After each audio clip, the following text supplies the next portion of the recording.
I am Dungeon Master, your guide in the realm of Dungeons and Dragons.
All right, welcome back, everyone. I am the Dungeon Master, and this is Heroes Wanted. We rejoin the party tonight as they cross through the foothills of the Kisden Mountains from Carpathia into Caldonia. They are crossing through Hill Dwarf territory, and it appears as though Craven has disappeared, not wanting to run into any of his folk. You guys will be continuing on without the dwarf and his thorn whip. And so, as you guys march on after having been set upon by red guard drakes in the foothills, you make camp and get yourselves your full rest on. And as you're taking a long rest, Nova had been trying to reassure Lorathier that Noman, you could probably help, but Nova didn't want to overstep and speak for you. And I, of course, don't want to, speak too much for the player, so I'm only conveying to you what was expressed at the end of the session, which was that Nova would like very much to reassure Lorathier that worst case scenario, Noman could craft some sort of artifice replacement hand that would allow him to continue to loose his arrows into the enemies with the deadly accuracy that he has shown such proclivity towards. Yeah. Let me check.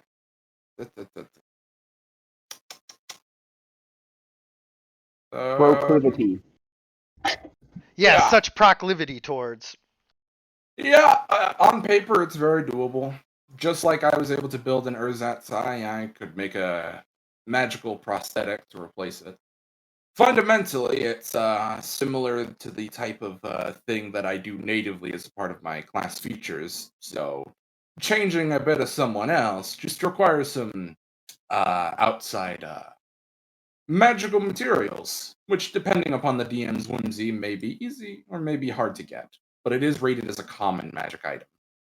Rated common? Yes. Okay. In that case, all you need is the hand of a minotaur. Fucking goddamn it! I couldn't resist. It was such a I would fucking die. yeah. Feel like we have like just Minotaur parts in deep freeze now. just carry around just Minotaur components unstable, because it's like anytime I need a prosthetic anything, it's just you need the peripheral nerve from a Minotaur to make a prosthetic hand. It's like why do Minotaur parts have universal biocompatibility when imposed in magic items? That would be a weird thing. Right. Anyway, He's Okay. the minute driving, and this other one is just for parts. Right. Yeah. So you guys you know well, not you guys. Noman, you would know from your artifice research and all of that that what you need is a hand that has been dipped in gold. It has to be a skeletal hand that has been dipped in gold, but the hand has to have been animated at some point. So basically, you need the hand of a skeleton that has been animated, or like if there was somebody who had like an animate spell that was able to animate the hand, like yeah. Like those, like out of character, like those murderer hands. The crawling claw. Yes, those things. And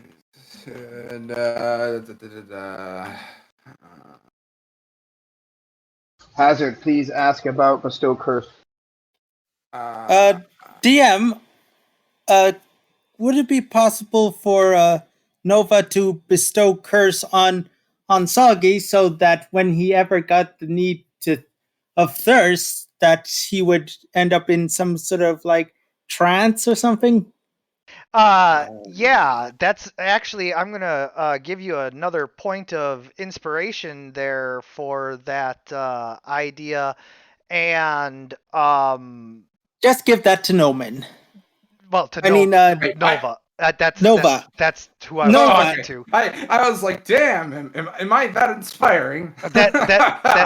That's who I was talking to, was Nova. So Nova, you get a point of inspiration for thinking to do that, and then as you cast the ritual to do that, a light shines down and burns Soggy, and he screams in pain, and a mark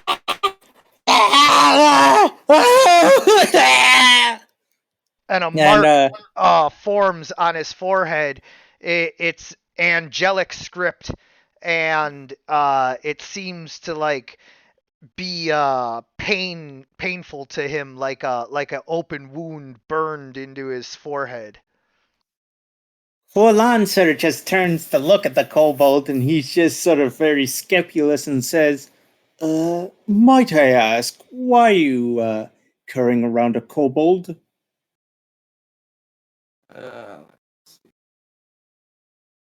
Okay. Spare parts. Oh, sorry. Can I be reminded? How did he get his hand cut off? I missed that part. He got critted by a guard drake who jumped up and bit his hand off and mangled it. And Qualan would like to know why you guys are like bothering with this kobold. Oh, who's Qualan?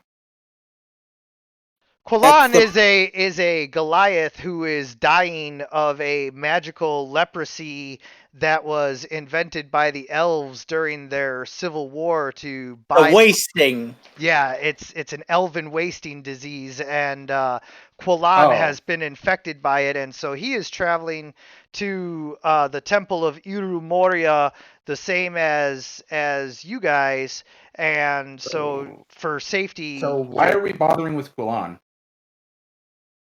He's sort of tagging along because you're going to the same place as him. Oh, that's very interesting. He should get his nose out of our business. That's the short version. Oh, so Anyway. yeah, Noman pretty much is very dismissive of that. You're lucky you're even coming along. Don't worry about what's going on with this one.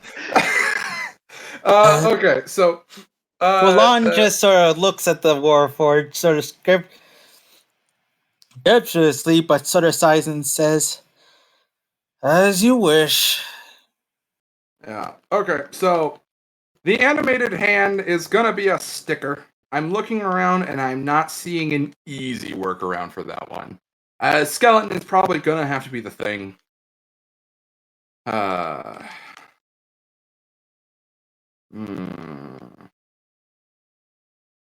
That probably wouldn't cannibalistify. Yeah, no. That's just gonna be hard. The gold's easy. Like, cause, carrying around gold all the time, so just melting some down and giving it a dip. No problem. But having an animated hand, where are we gonna get a skeleton at this hour? I don't think we don't have the proper type of spellcaster in the party to cast animate object, right? Not that I'm aware of. That's like bard, sorcerer, or wizard, I think. Yeah. Yeah, so that's If we could kind of finish our there. quest and get to the temple, clerics powerful enough to cure Soggy would be more than capable of casting Regenerate on a missing hand. You're right. I suppose that is an easier answer. Yeah, that's suitable. They are quite powerful, such as any faith-bound person. Right. Though that is a useful thing to keep in mind. Next time I Next time I kill a skeleton, I'll make sure to keep some parts. Anyway. I'm very grateful to you for the information and for the possibilities you present. Hopefully, In the meantime, I find a imagine. solution. Oh, hold on, Hazard. Let him finish. Sorry. Just Hopefully, we're able to find what we need. In the meantime, might I be able to attach my bow in some way that I could still use it, or am I left to fall back on my blade as my only weapon? Yeah. So Well, Noman can attaching your Noman can attempt a craft check to see if he could rig something up. Yeah, bracing your bow to your arm in such a way that it could be used is possible, but it's going to be very awkward. And even if it succeeds, there's not going to be as much flexibility in the wrist thing. So it's going to be almost as a like character- operating. What? Can we just get him a crossbow? I was actually about to transfer on to the end point of that statement is that functionally operating this braced bow would be more like operating a crossbow if, for instance, you couldn't move your elbow. Well, let's try it. And yeah, if you fail, then that's a good point, Nova. You could pick up a crossbow, although him drawing the string back might be a bit of a problem. It would be a hard unless unless it was a crossbow with one of those like the brace for your foot. You put it on the ground, step on it, and then you draw the string one hand. It'd be fucking hard, but assuming that the bow is weighted for a little less than what you'd normally do, then you could probably do it with one hand. But that would require a very exactingly specific crossbow. So anyway, it would be a complicated thing. let's try for that craft check. Yeah. So while Noman rolls this, what were you about to say, Quallen? I was going to suggest some sort of like temporary replacement, like a sort of like some sort of like a sort of hook hand, something. Well, that wouldn't necessarily help him with his bow. And unfortunately, the best Noman can do for you is rig something up that, like he said, is so awkward that you take a -5 to attack with your bow with it. So if you want to use it, you can, but it's at -5. Not my best work. I appreciate the effort, and I will keep the option open, but for now, I think I'd best rely on my blade. Fair enough. Indeed. You always must look on the brighter side of things when you lose body parts. Yes, Quallen has lost several fingers and missing pieces of himself. So, What's a Goliath? Isn't that like pretty orky? it's a half giant basically. Oh, okay. For some reason, I always thought Goliaths were like just a specific kind of orc. Anyway. Nope, basically just a half giant. Oh, okay. That makes sense.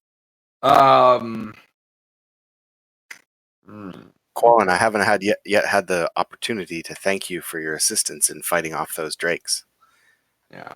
Of course. Clarification. Oh, hold on. We wouldn't have survived without your aid. I'm glad to be of help. I am a force of the light and nature.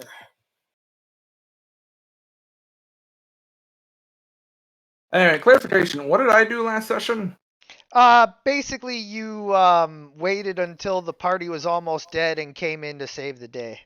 Sat on the wagon and watched us get eaten by drakes. Ah, yes. I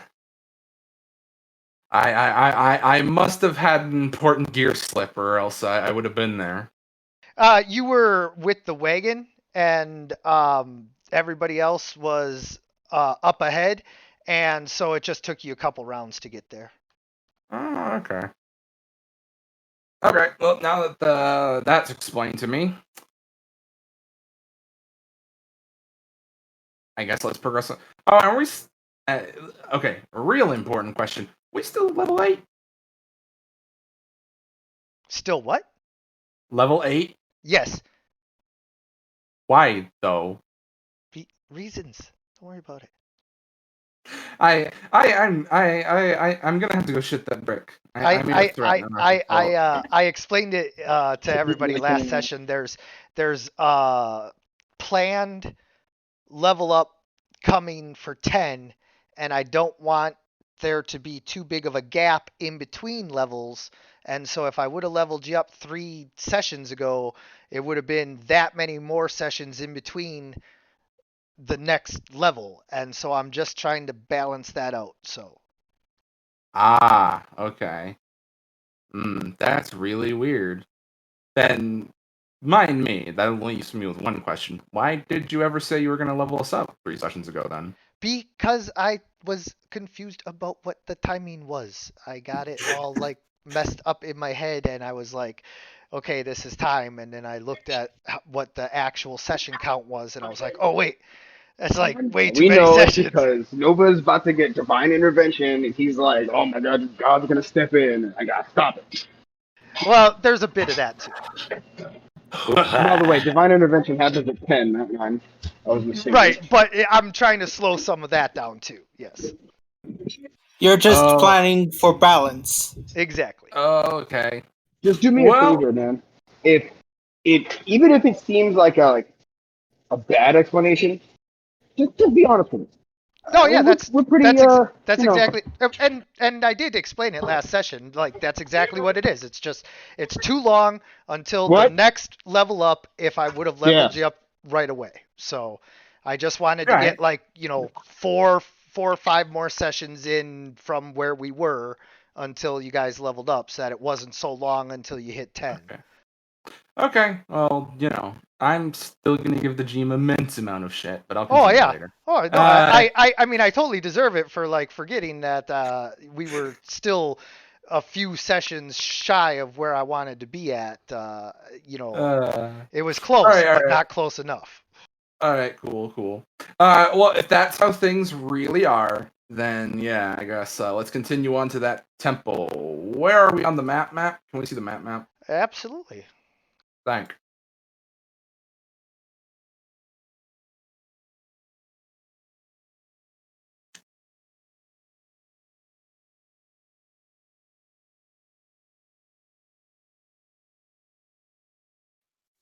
So, I imagine we go sleep?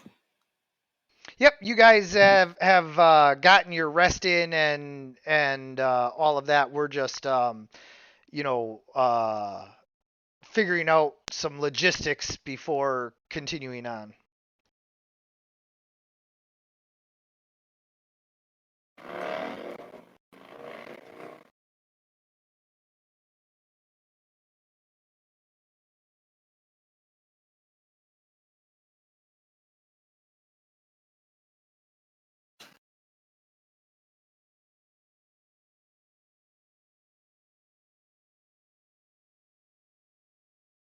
All right, so share the map, and then so if you go down, just below Kisden there, you will see obviously Kastra, the capital of Carpathia. Following the road to the south and west, you come to Binazagig or Kizdashur. You come to Kizdashur, and then something, and then Kastra is the one below the mountain there. The one in the middle whose name escapes me. Oh, that is Kizdashur. That's the one that you guys set off from.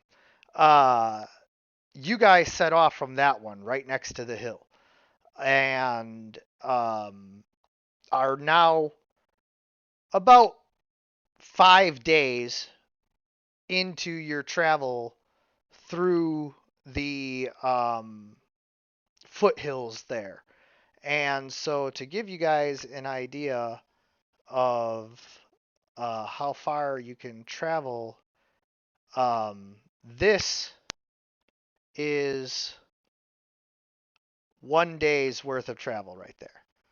And so, but then once you guys get into the foothills, it becomes difficult terrain. So right now, you guys are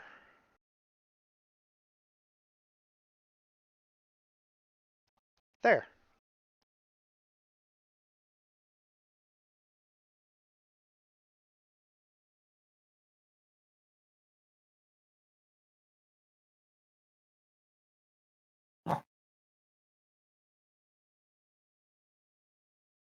And you're kind of, at least according to the plan that the guys made when they had to make a plan, was you're kind of heading like towards here. Ah, okay. Yeah, close enough. And then Iru Moria is here.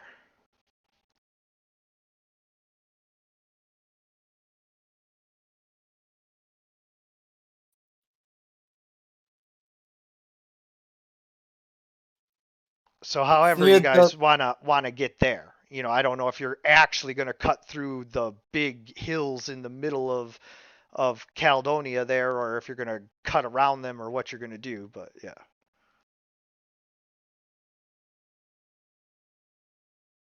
that valley that you guys are cutting through eventually is like a really fertile crescent valley that the Caledonian Empire has taken advantage of, but the hills on either side are just like filled with monsters, as the party can tell you based on what just happened. I'd imagine once we get to that first town in Caledonia that we would follow the road, correct? Well, there's the road if you take it that way, but it does kind of like weave around. It doesn't kind of like really go directly where you're going. But I mean, yeah, it's completely takeable. Yes.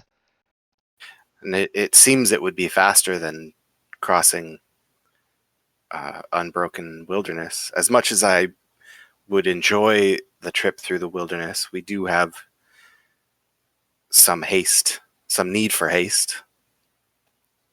agreed.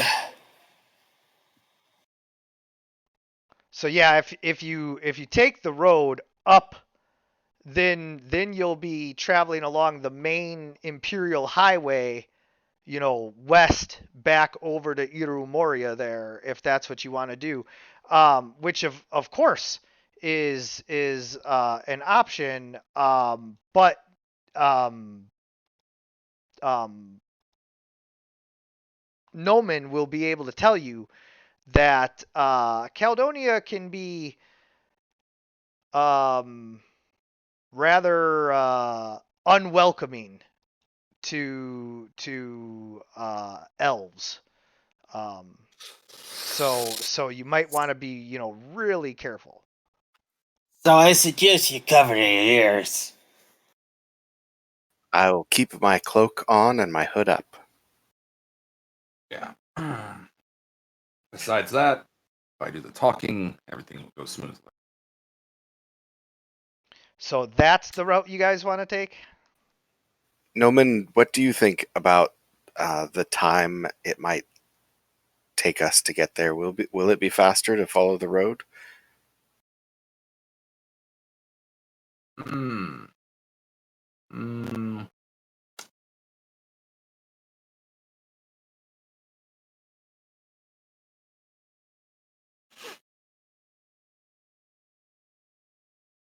Faster and not quite as dangerous in the conventional sense.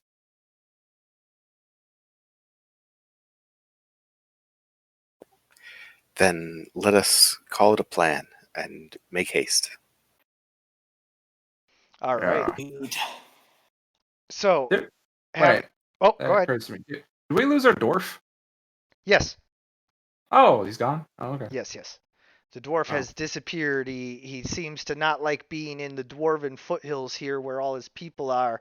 He was a hermit for a reason and seems to have gone back into seclusion.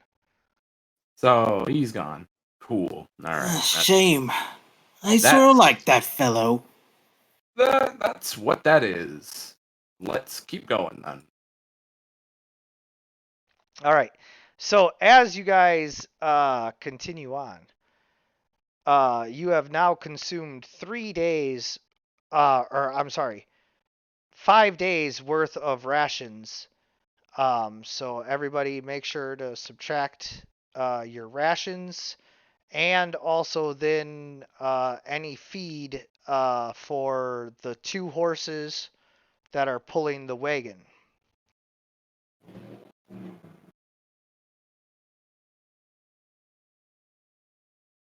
And I believe Lorathier, you were in charge of that, right? Yep, and we have 15 days worth of feed.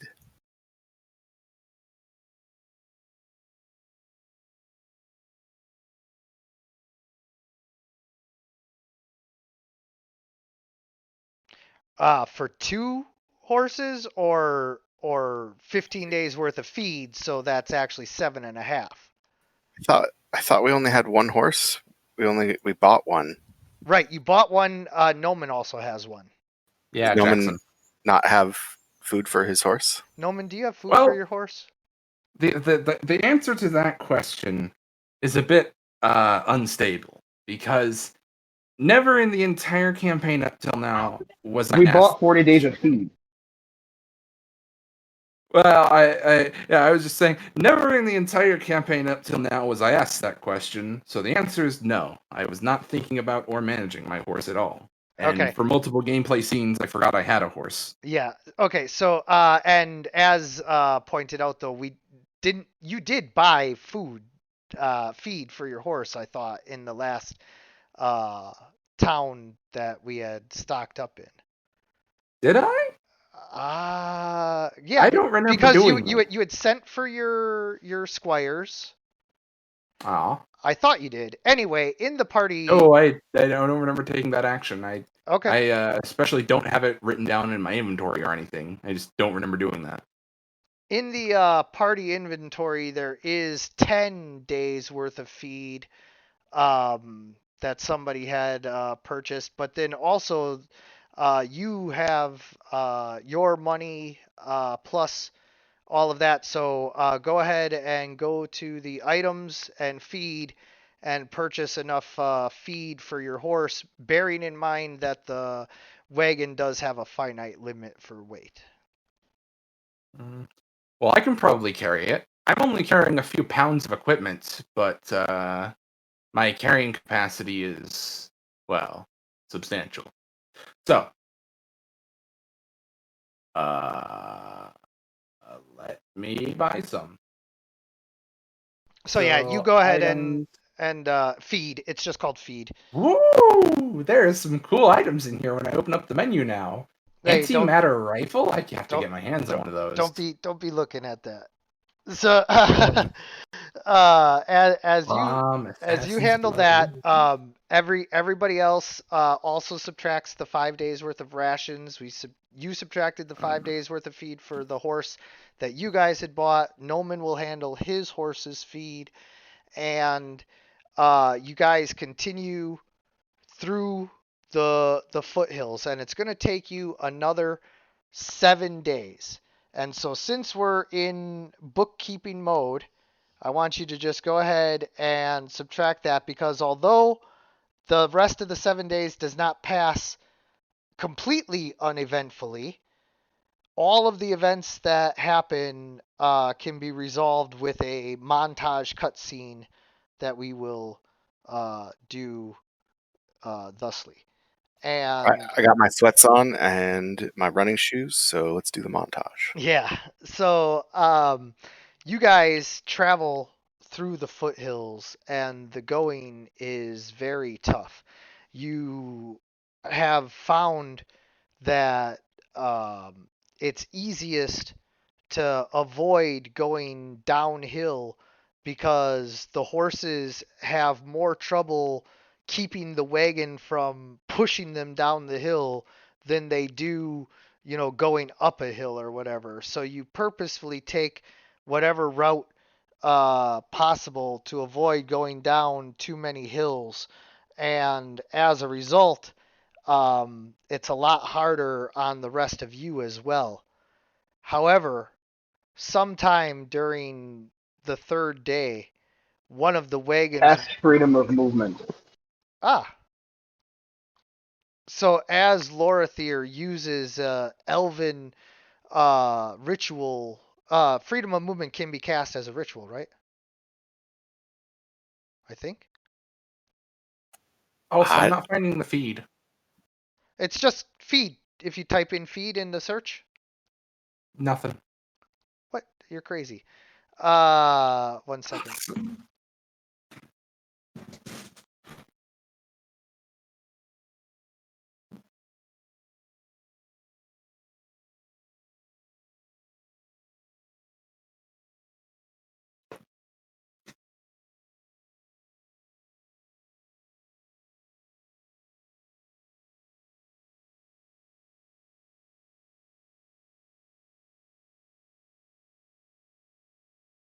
Yeah, feed per day. D&D Player's Handbook. Are you typing FEED Yeah, and then hitting enter? yeah. It's in the Player's Handbook. And nothing. There you go. There it is.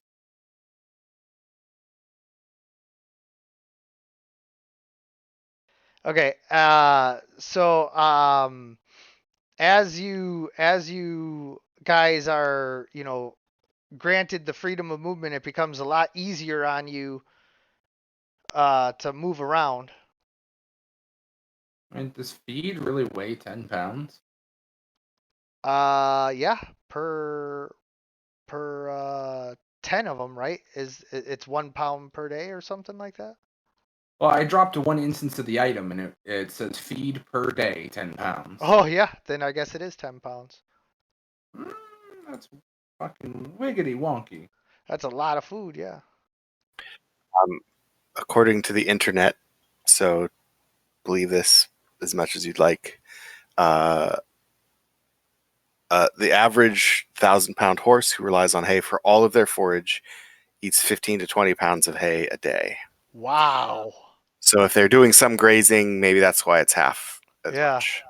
Wow. Okay. Okay. Duly noted. 10 pounds is light. All right. Glad I'm not a horse. Right?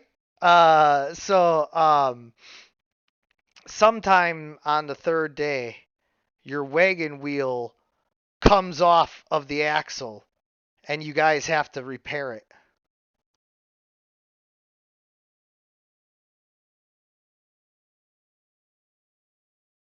Cast mending. I Shemai. I You think magic cast- mending has a total mass limit. I'm gonna check.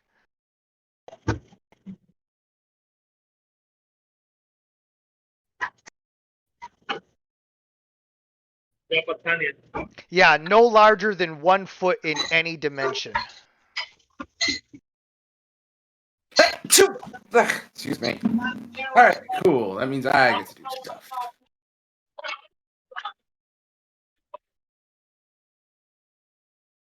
Looking around. Hey, you if you're thrown hard enough.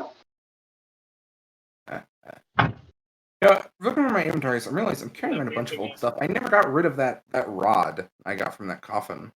Oh yeah. Yeah, I'm still hanging on to that. I don't know why. Then again, I guess where would I put it? Anyway.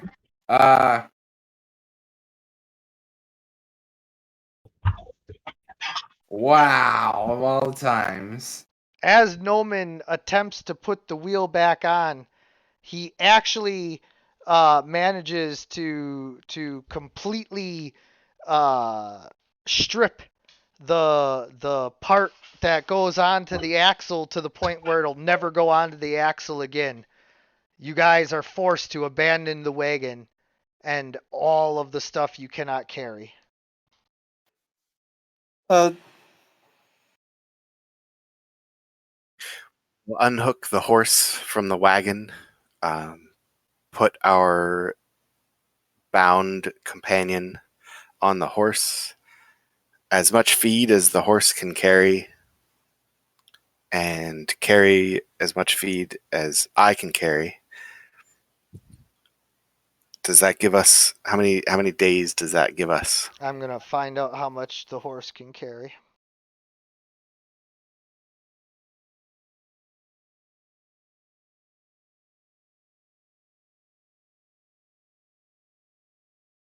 I want to get this right. All right. The riding horses you guys have can carry 480 pounds. Oh wait, I'm sorry. Noman does have a draft horse that can carry 540 pounds. If only I had more endurance, I could probably just make up the difference of the wheel by lifting the axle or something, because I that's roughly my carry weight.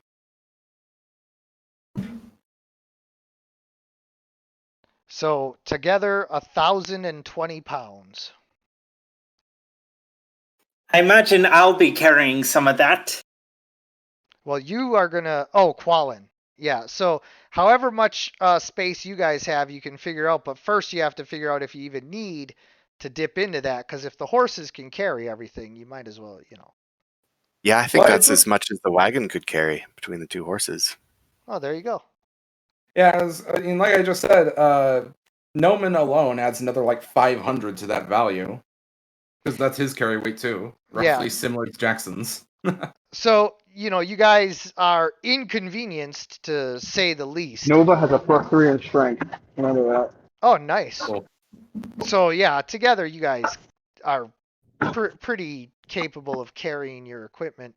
But unfortunately, you are inconvenienced because now you're carrying a bunch of stuff. And so, just to be clear, if combat breaks out right now, you guys are carrying, your entire backpacks and everything in order to make room for the horses' saddlebags to carry all the feed and all of that. So you guys have your full backpacks on and will need to drop them at the start of the battle if necessary. Of course, and of course, if you want to make things easier, you could have Kualan carry some things. Well, you all have to carry your backpacks because there's no longer a wagon to put them in. Quillan, how are you doing for your carry weight? Do you have room for some of these rations and some of these some of the feed? I can, I can. My maximum is I can carry about uh, 600 pounds. If Okay, I'm pardon not me. the best with math, but I do know that I can carry that much. I'm I'm only at about 100 pounds with the feed that I have and the rations that I'm carrying. Um, Perhaps others are more heavily loaded. Indeed, if any of you need some help, we'll be more than happy to do that.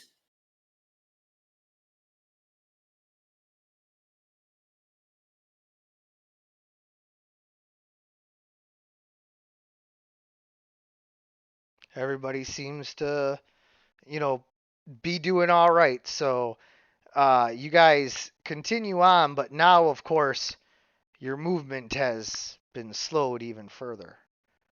And instead of taking you further 4 days to get out of the hills, it takes you another 7 days. Would our travel time increase be somewhat offset by not needing to manage the wagon in rough terrain? Oh yeah, that's a good point.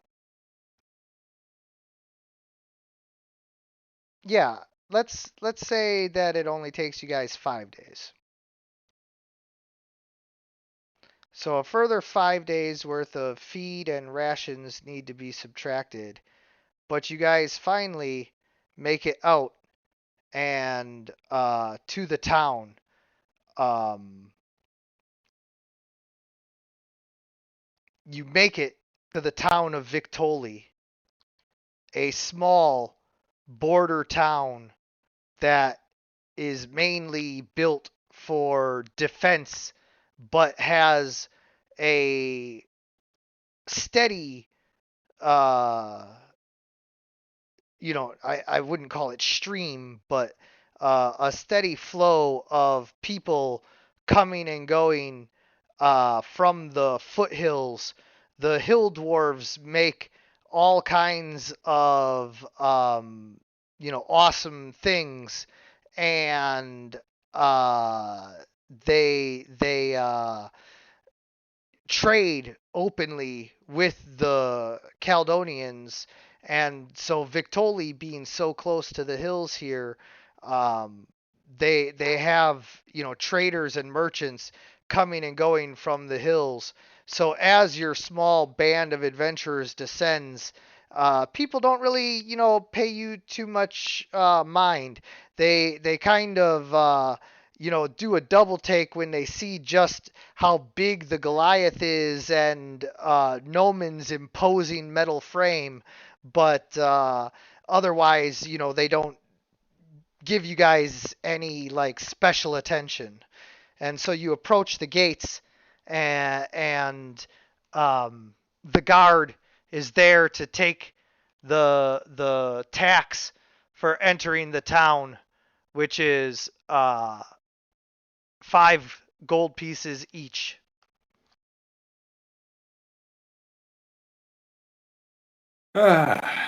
Okay.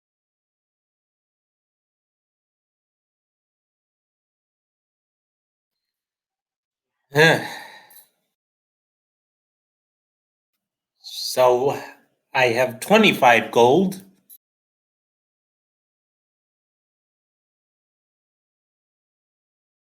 So other people may have other things that they're carrying. I would have been out of rations. I would have been 2 days short on rations and 2 days short on feed.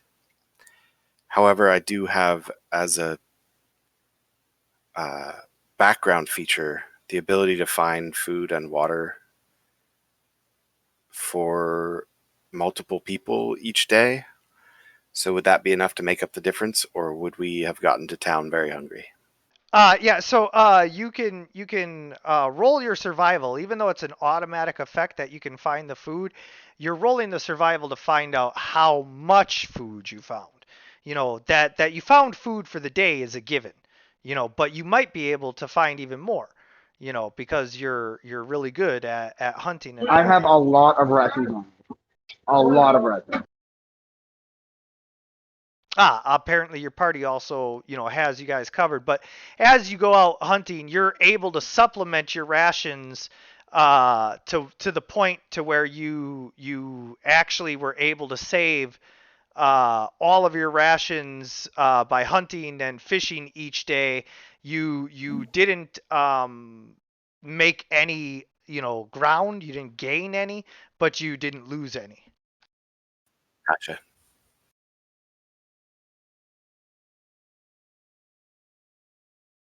In town, can we find somewhere to repair our wagon and buy some feed? Well, the wagon's stuck, out in the hills, like Oh, right. I guess we didn't carry it. I mean, maybe we could have. Quolin, could you? The wagon weighs 200 pounds. Quolin could just put it on his shoulder. Actually, if the wagon weighs 200 pounds, I could have carried it too. I was severely under my equip load. Quallen and Noman hoist the wagon over their heads and carry it like two giant muscle-bound strongmen competing in some kind of games, like the gladiators from television back in the 90s, and they just carry this thing like they're Navy SEALs, on a mission, and hike through the hills. Lorothier, you cannot help but, be impressed at the physicality, yet from your elven training that brute strength is but one way to skin the displacer beast. And I mean, that's kind of like Noman's cousin, so we couldn't leave it behind. Nice. So he's calling you a piece of material there, Noman. I see. I will give that a click nice and not worry about it. Yeah, and I imagine they're making an effort to hide Soggy. Yeah, Soggy is actually tucked underneath the seat of the wagon as they carry it. So, they're just carrying you and the wagon. And as you guys approach, everybody does actually like kind of marvel as you are carrying this, multi-100-pound wagon, and a couple of people notice the broken wheel and start to say, "Adventurers, eh? Come with me, come with me. I can fulfill all your needs. Rations, weapons, items of mysterious origins." Rope, bombs, lamp oil. All that can be yours if you have enough rupees. Yes. I've got soap. I've got rope. I've got daggers. And dope? Yeah. Nope. Pipeweed. I meant pipeweed. Oh, okay. What about oatmeal? Oatmeal is great to have. It's like a big sack of magic. Yeah, actually they specialize in growing a bunch of oats and rye and barley and all of that out here in the valley of Caledonia here. Yeah, it's just because like oatmeal is a sack of oatmeal is fantastically convoluted in the number of things it can be used and applied for, depending on how it's mixed. But that's just being an idiot. I'm having a brain fart. Right, first thing, I'm going to get a new wagon wheel.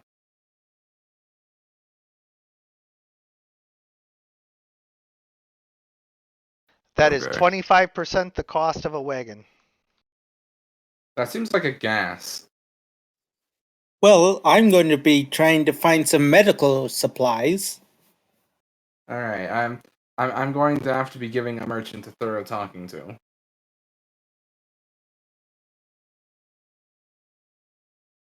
Why is that? Huh?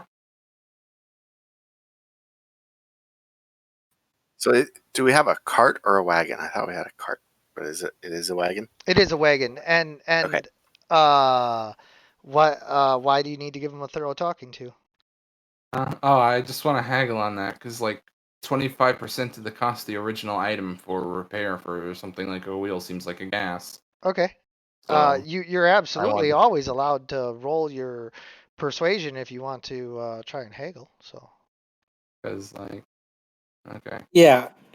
Persuasion isn't just for flirting. but know that it can go the other way. They can up the price Okay. if you really whiff it. I mean, you gotta like really whiff it, but still, it can happen. So. I got a 10. This is gonna go nowhere. Allow me to try. Nah, I'm gonna pay out of pocket for this. I fucked it up.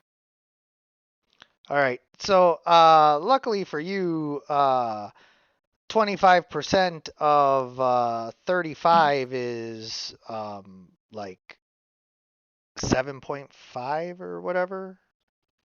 All right. So 7 gold, 5 silver. Not exactly getting raked over the coals here. It just didn't sound right coming out, but like, I guess I'm not so miserly as to split hairs on a few silvers. I'll just pay the fee. Honestly, if he'd have led with 7.5 gold, I'd have just been like, oh, all right. Right, exactly. It's just 25% of the original item. Now that sounds like horseshit.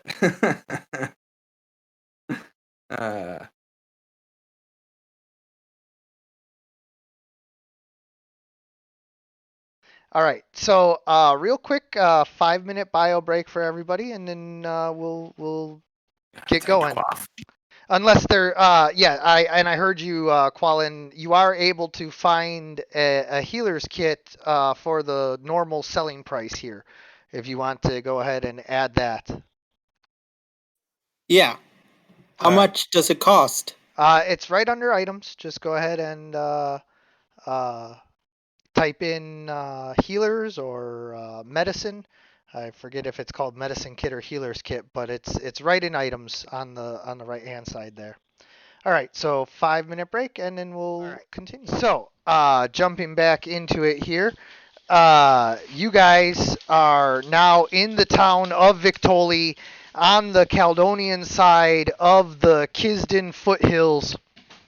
Qualin has purchased himself a medicine kit, and Noman has A healer's kit. a healer's kit, and Noman has made sure that the wagon has had its wagon wheel repaired because it was rocking him like a wagon wheel, and he doesn't have too much need for much else except for maybe some more animal feed. You might want to make sure that you're stocked up on that for your horse's needs. But what about Lorathir and Nova?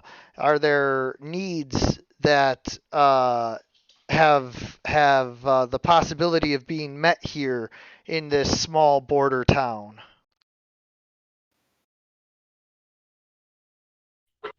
Hey, if this whole like feed and food thing is going to be a problem, I'm going to nip that in a butt right now and just like prepare create food and water.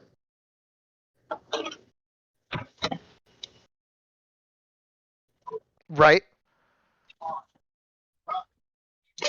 don't think so. I mean, I have rations, so I would buy more feed for our animals. I have like a lot to eat. Like I specifically went out of my way to buy a lot of rations just because I'm like as the healer, it's my job to make sure everyone's capable of staying on their feet.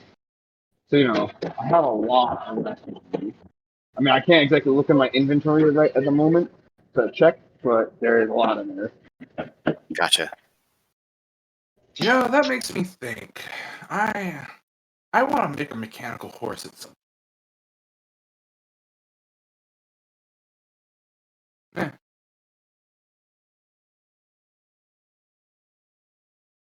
I guess I might just, on the off chance, check in with the blacksmith to see if they could make something temporary for me to be able to fire a bow.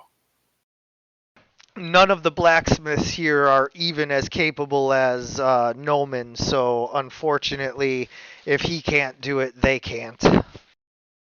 He was trying to do it in the wilds without. Sounds like the DM Right. needs to look up the historical figure Iron Hand God.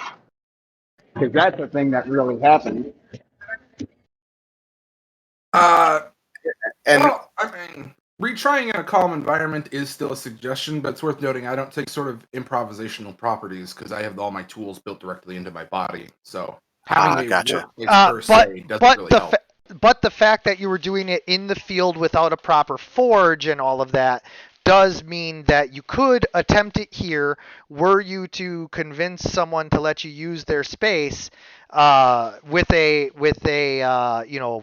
possible plus or advantage. Can't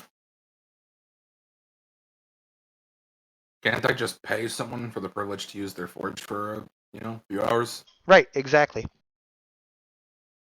And I would certainly pay since it's my hand that's being replaced. So the blacksmith says that you're gonna screw up his whole work day. You're gonna put him an entire day behind. He can make blah blah blah worth per day some ridiculous number. He just it doesn't matter. It doesn't matter if he's telling you the truth or not. He just tells you some like really super high number, and he says, "But I'll let you have it for 75 gold pieces." I have the money and say, get out of the way and let my friend work. Cool. Okay. He calls in his apprentice to like clean up what he's doing and make room for you.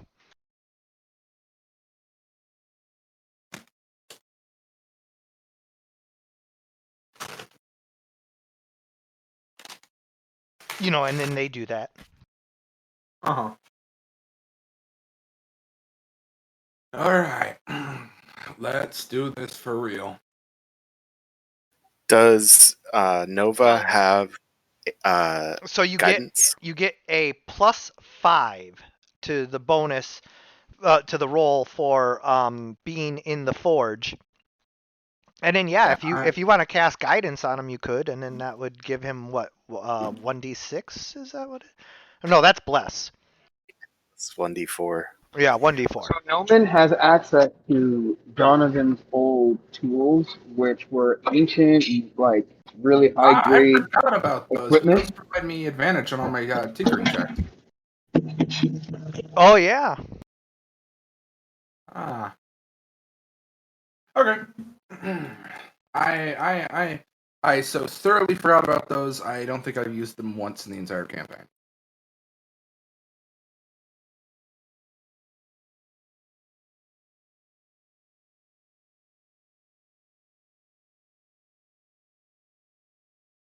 Wow. Look at that. Oh, that's I so roll hard. a 4 and a 5 on my adby dice. The dice are not in your favor. And then Clearly not. get a d4. But he does manage to make you a metal fist. Okay, I mean, like, I can roll the d4 on top, but If Well, you get my a four. if you get a 4, hey! Hey! I was gonna say if you get a 4, you'll make the 20 that you need in order to make him It's just a simple like grasping Well, I would claw like, kind of hand that has if like that. possible, I would like to offer the help action since we are technically creating a prosthetic. Well, it's not really a prosthetic. It's just a thing that That's clamps literally down. what a prosthetic is. Well, right, but like It, it's not a modern prosthetic is what I'm trying to say. It's or it, a magical it prosthetic. it's a metal fist that a hand Medieval that prosthetics exist, that and that's clamps exactly that what they. clamps down on his stump, and then the hand is shaped in a cupped position so that it is either open or you can lock it into closed position around the bow. Perfect. Noman, I can't thank you enough. If there's anything I can do to be of service to you, please name it. Oh, this, no. That may seem like craftsmanship, but really it's more of a trinket. I'll let you know when I've made something really worth being thankful for. For now, this is a placeholder. Well, its value is depends on the observer, and to me, it unlocks my ability to do my role and to perform in the world, and that's of incredible value and incredible use to me. So please, I'm in your debt until I can find an opportunity to repay you.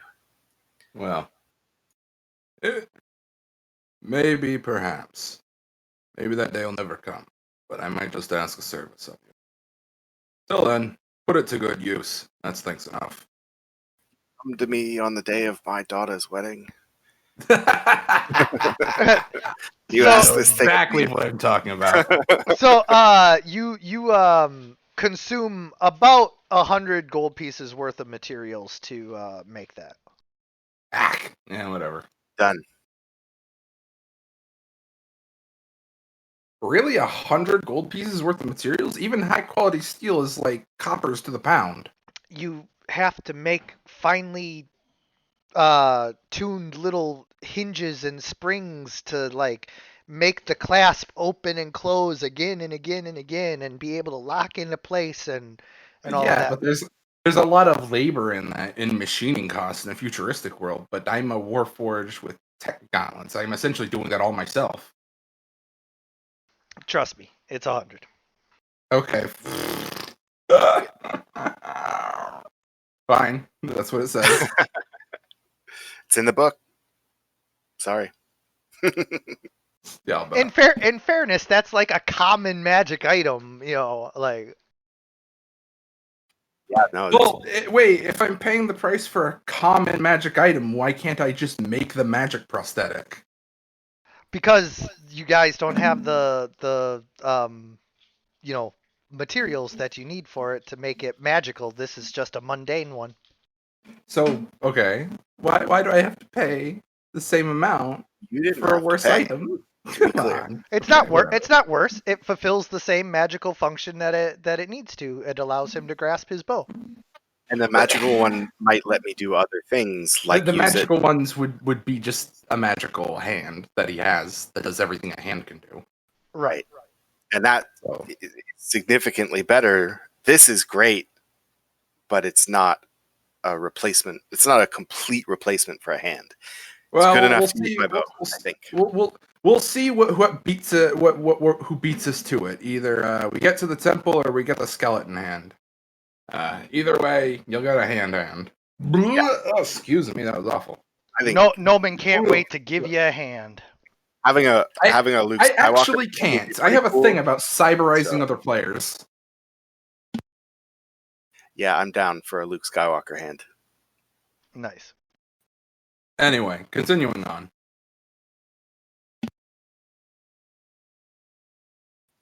Make it be able to do something like shoot darts or something Oh, fun. if you're talking about aftermarket modifications, Oh, we yeah. can work on that. Maybe spray gas in people's faces, or I don't know, something. Well, We let's could- not put the eggs before the chicken, or however that statement goes. Right. Yeah, 'Cause then you the might in chickens character be walk brought over to the the point eggs. where you just have to grow a normal hand. And that's fine too. Or However now, it works. or now that you have a replacement hand, the DM might just take your whole frickin' arm. You never know. Just we'll just turn the elf into an elven bonsai tree that gets pruned every now and then. You have to trim your elf for proper growth.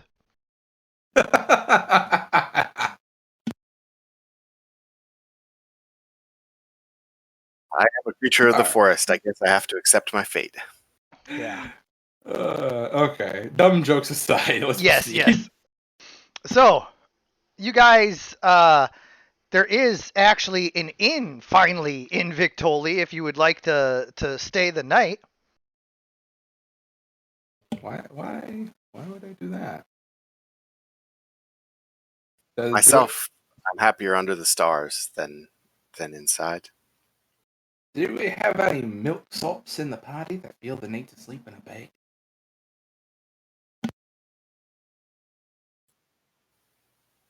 Colin, what is your preference?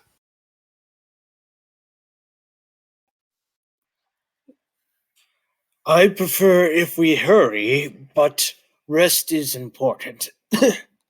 And he's just, as you notice, a tooth sort of dropped from his mouth.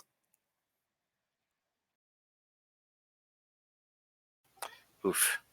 Uh, would a night in an inn do you any good, or would you prefer to spend the night under the stars?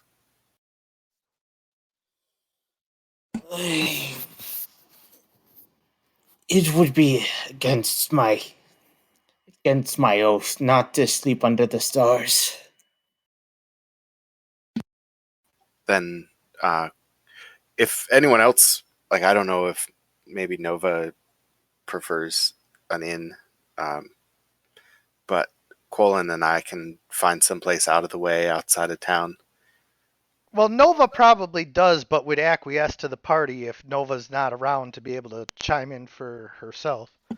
Yeah, because I think historically Nova has shown a preference from sleeping in an inn from time to time, and this seems like one of those days. So, take it. Ugh. We Yeah, sleep outside, we will get attacked. 10 out of 10 times we sleep outside, attack. so, Nova points out that, like, it might be safer in the town. Not might be, we will get attacked. Like, consider it a guarantee.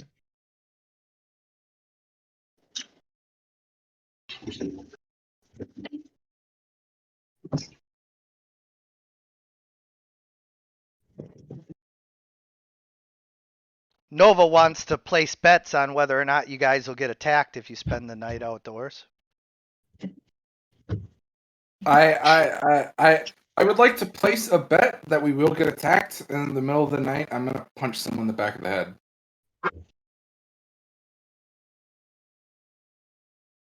I like that. It was funny.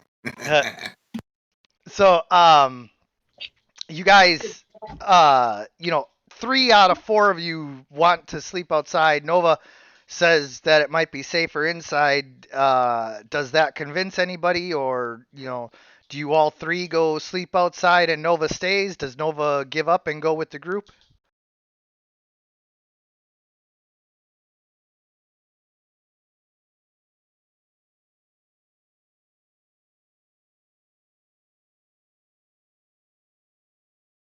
Well, I'm not hearing anybody say they give up, so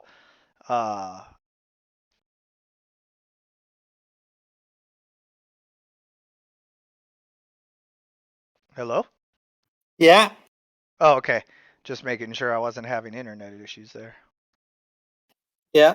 Just I'm pretty sure Nova would just give up and go with you guys then, if I don't hear from him. So that will be the assumption that we go off of. And as you guys are spending the night, Noman enters sentry mode. And as you're resting, Noman, roll for perception.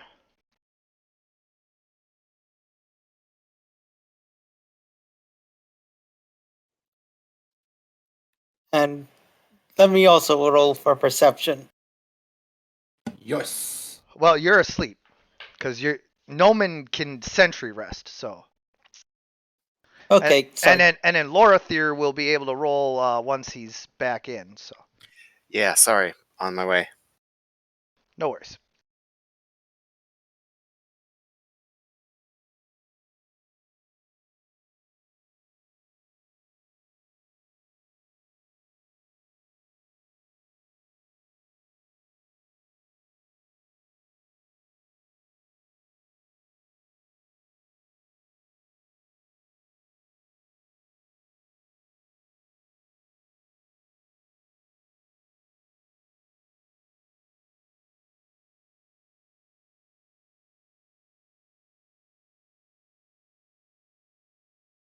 And I'm rolling a perception check just for like Well, see. because you went into your meditation, which means that you're fully aware while you're meditating, and then you also only need 4 hours, so there's a 50% chance that you're fully awake as well.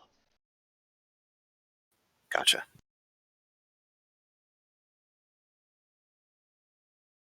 Lorathier, as you're meditating, you don't notice anything happening. Noman, you spot uh uh set of eyes glowing in the moonlight, watching you from hundreds of yards out. I'm going to drop slowly out of Sentry's Rest and reaching a hand down, I'm going to pull out that little eye, hold it up, and have it flash its golden color for a moment back at the thing before putting it away.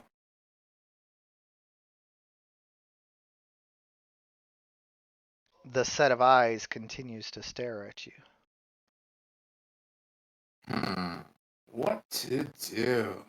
What to do in this situation? And Soggy just sort of sleepless, sort of mumbles from under the burrows and says, I can see. Yeah, and so as this is going on, indeed, Soggy begins to freak out like Reinhardt in the Bram Stoker's Dracula movie. Aha. That's interesting. This catches your attention, Lorathier. I perk up and roll into the nearest shadow, preparing myself to fight.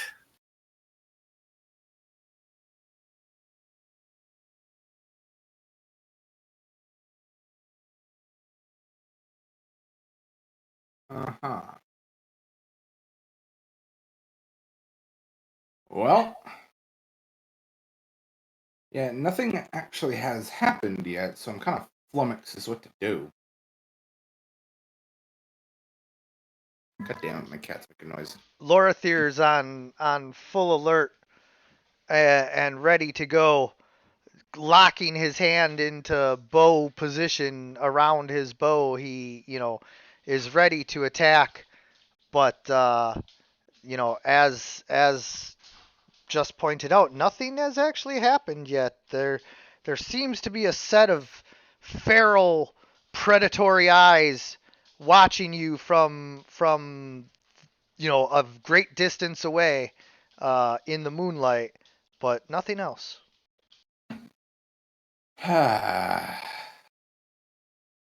Okay. That's interesting.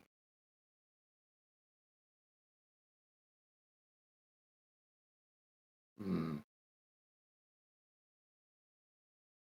I'm gonna kind of look over to Laura there and state something's watching us.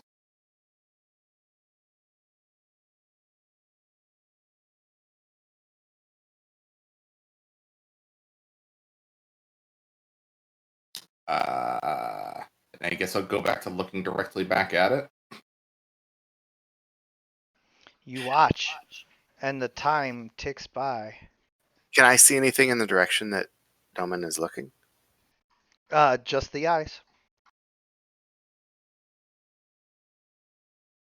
Like Uh, a tree line, and the hills in the great distance. But of course it's nighttime, so under the moonlight you can only see so far, but you see the glowing eyes staring back at you.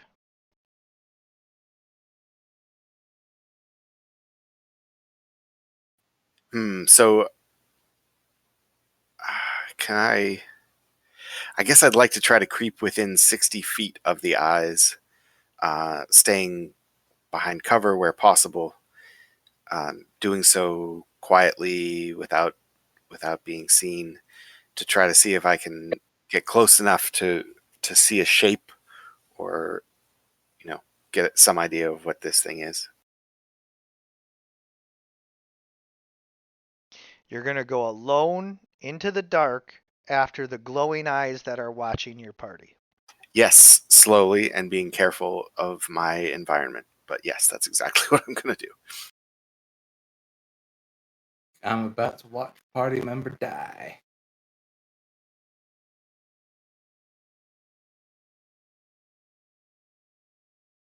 You know, it's like impossible to predict that, like, anyone would do these things. Actually, I'll be honest. I only know for certain that it's a bad idea now that you've said that, because I was actually going to recommend that Lorthier do exactly that thing. Really? Yes, I I was going to mean, be like, isn't it or obvious what it is?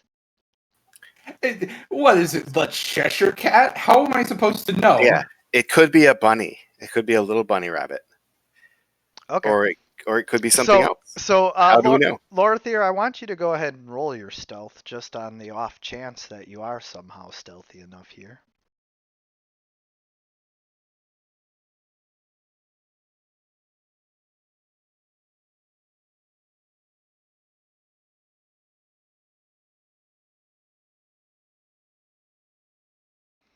As you sneak up on the set of eyes, the figure never becomes clear, almost as if it is a part of the shadows itself, until you are almost immediately upon him. Hold on though. So I said within 60 feet, right? Mm-hmm. Not immediately upon. 60 feet is immediately upon for something that moves 60 feet in one round. Oh boy. So, as you come right up on him, you suddenly see the figure materialize out of the shadow. Its eyes turn and lock right on you. This is the dread vampire Visanthus that drained Soggy's life. He is watching you guys and ascertaining your location. And as you approach, he flies at you and attacks you. So give me a second to pull up the map.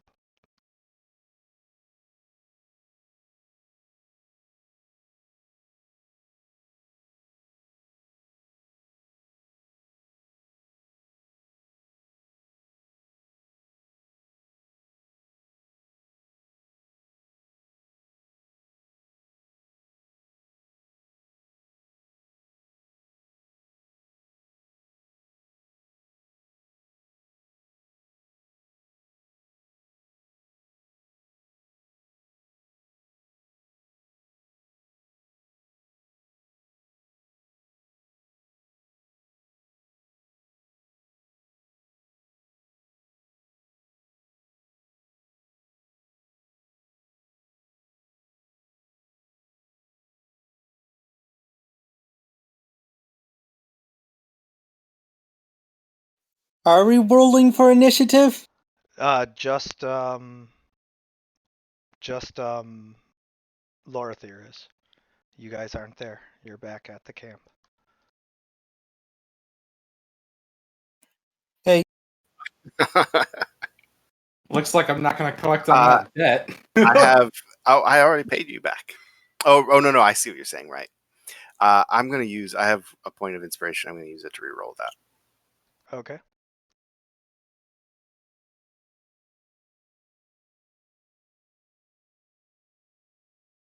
Not great, but better.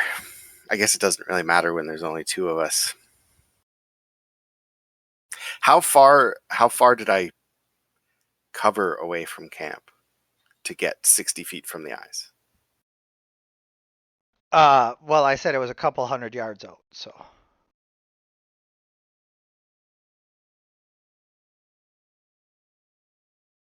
Couple 100 yards. We could see the eyes from They were 600 glowing. yards, 600 feet away. They were glowing.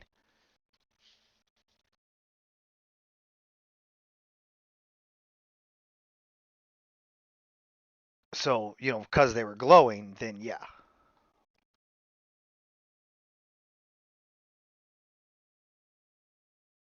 All right, let me math. How long does it take me to travel 600 feet?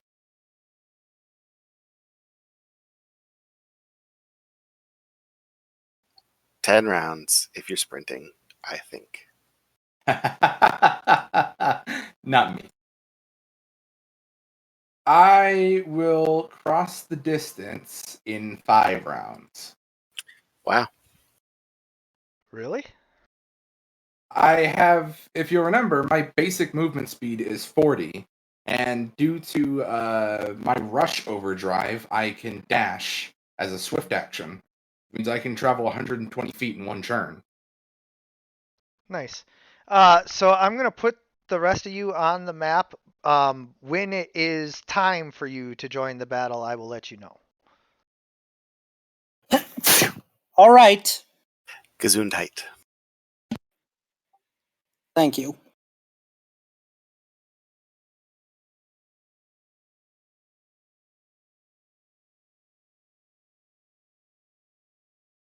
By the way, this was a completely unplanned encounter that I only threw in here because you guys were so cocky about like, oh, we're going to get attacked. So I was going to have you just be watched and not get attacked, but okay, we can do this.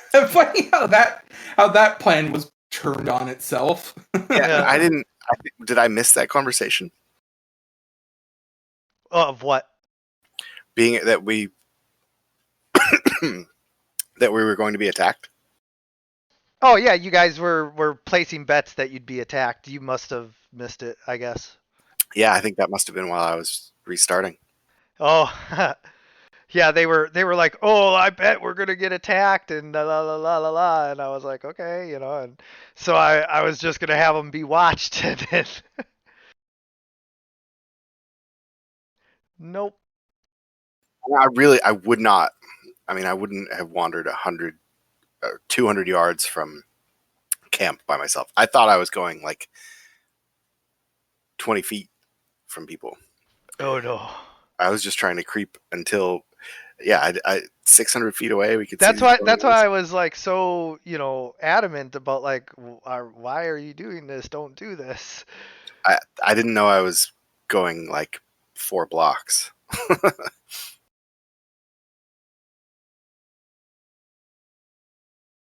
I was like, I promise you don't want to do this.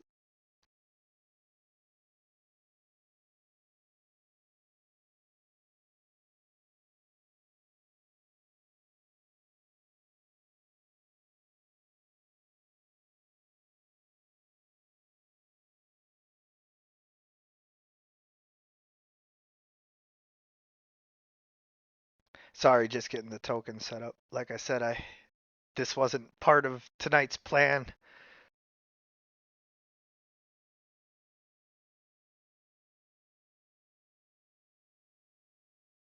Sorry about it. Why? What did you do? I'm just apologizing on behalf of the players. Don't apologize for them. They're grown adults who knew what they were doing. Well, I think that's probably a stretch, but Yeah.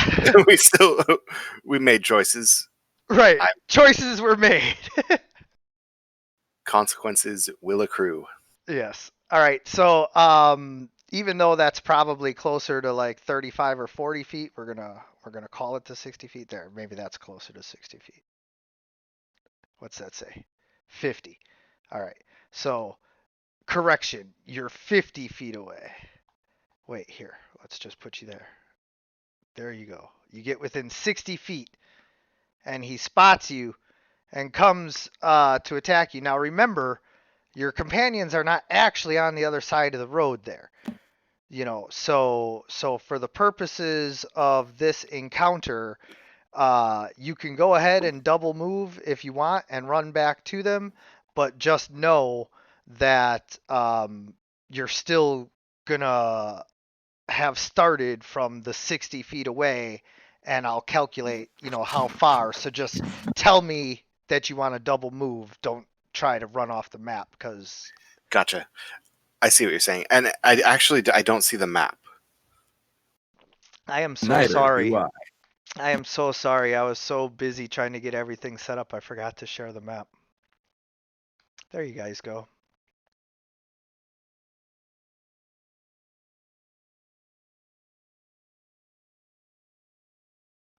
Okay.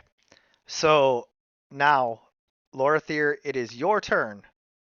You see Visanthus, and he starts to move towards you.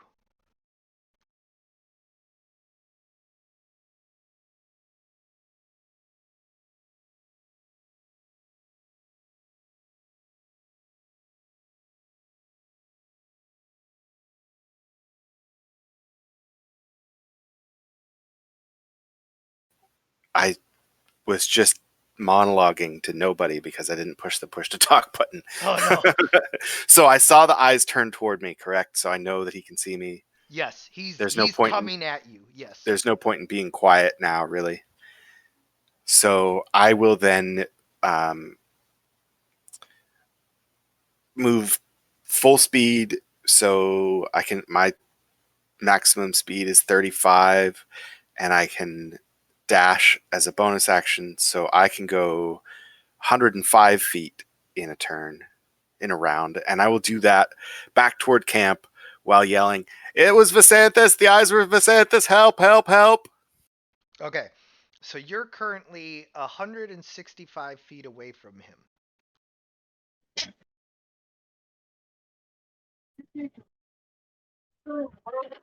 I gotta make a salad, and all this shit's in my way, and there's nothing I could do about it. Yeah, get the stuff out of the way so he can make a damn salad.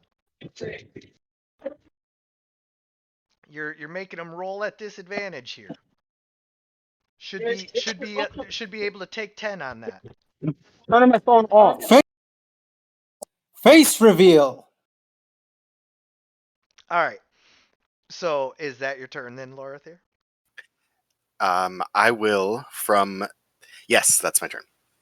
That's all I got.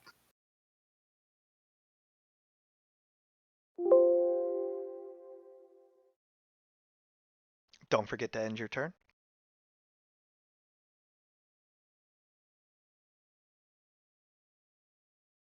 Visanthus comes flying at you.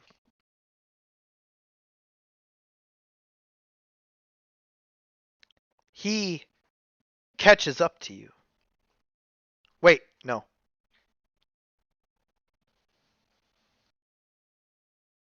He is 45 feet away from you.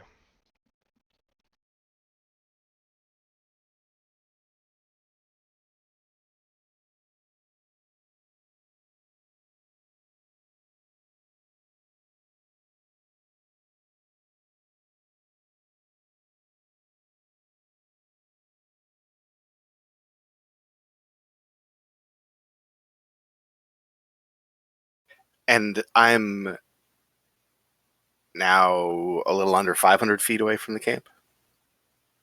Is that right? Yeah. And given one turn movement, you'd be like less than 400 away from Noman.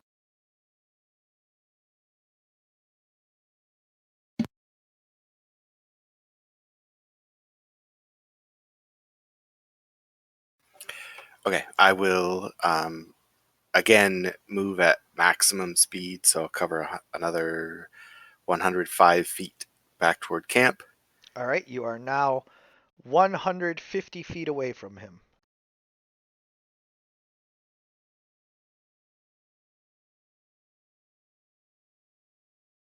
And then is that your turn?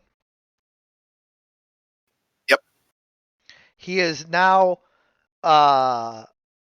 380 feet away from camp. Vasanthus is now 35 feet away from him.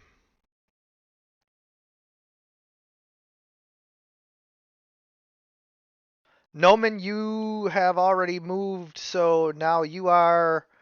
Next round, you will be where Noman is now, or Lorithir is now, if you continue running. I'm considering I'm trying to move to intercept. I won't position myself such a way he's going to blow past me. I'm going to kind of step in that I can begin to orbit since I Yep. think I'm outpacing them, so Yep. I can move around the way they move. Yep. So next round, you will be joining the initiative, so you can go ahead and roll initiative. Yeah.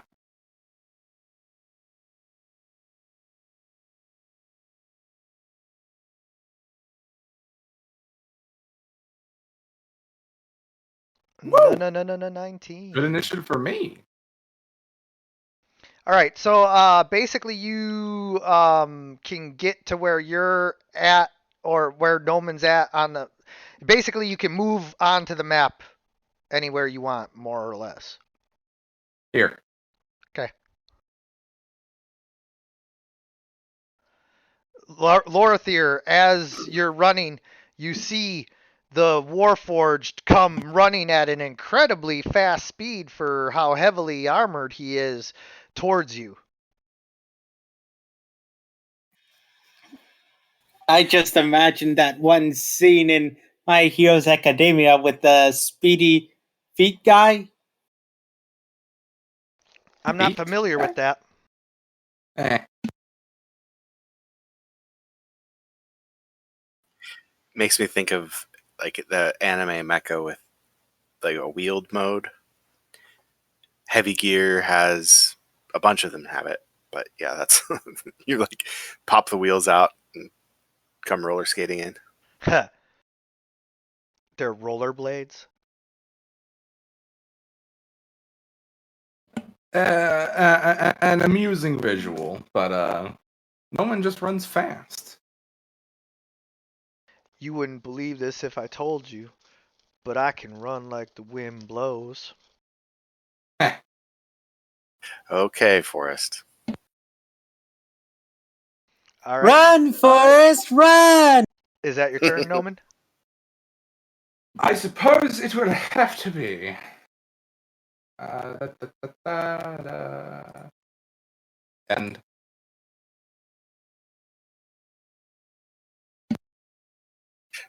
Okay, so Noman's going by me that way toward the vampire. And no, I'm not running off to cut him off or anything. I'm just up with you in case he caught up or something.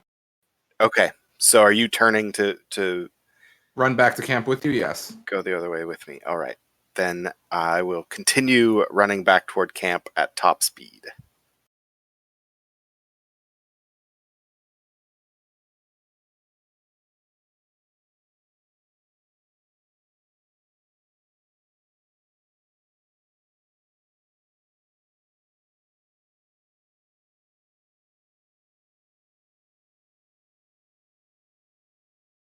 You are now 140 feet away from him and about 140 feet away from camp.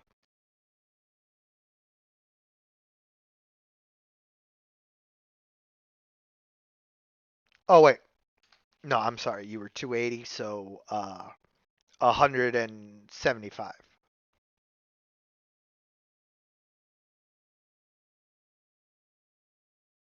Quallen, you can see Lorithir running towards you now, about 200 feet away. And Colin sort of sees this and says, What's happening? Did And Quallen not hear me yelling? not no, Fire? I mean not well enough. I mean he like just heard yelling in the distance. So we could see the eyes from 600 feet, but he couldn't hear me yelling? Yep. Light travels farther than sound. Sometimes. Depends. But typically speaking, it can. He is now 20 feet away from you, Lorathier, because Noman, you turned and ran with him, right? Yep, I should be keeping in lockstep with Orther now. Yep. So he is now 20 feet away from you guys, and on your next move, you'll be able to put yourselves like in the camp wherever you are. Gotcha.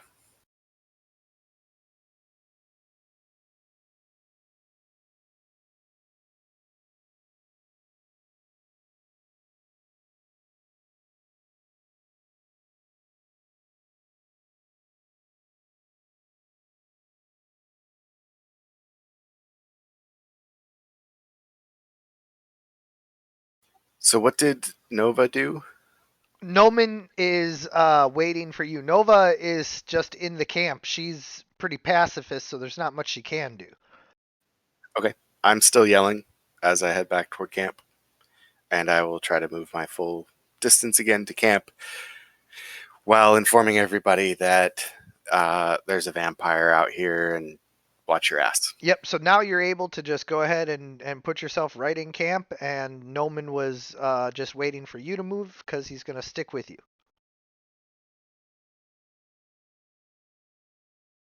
Okay, I will get behind these rocks. Okay. Oh wait, I'm sorry. That's right. You were 175, so 105. So you're actually 60 feet from camp. So you guys are actually still like right here on the edge of the map. Okay. I'm sorry. You guys would be like right here, give or take. And then you ended up 120 feet away from him, and now he ends up within 5 feet of you and cannot attack. And then he ends his turn.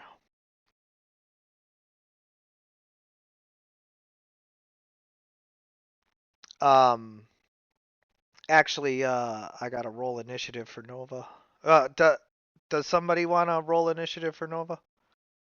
I'm gonna clear the character for now. All right, Did it so just roll a d20 or no, how, somebody has to take control of the character and then roll initiative.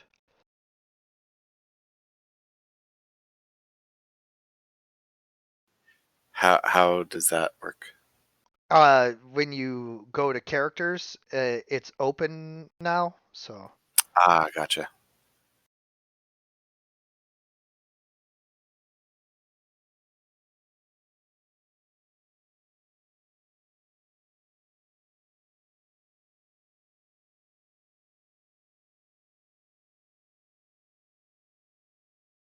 All right, and then he ends his turn. Noman.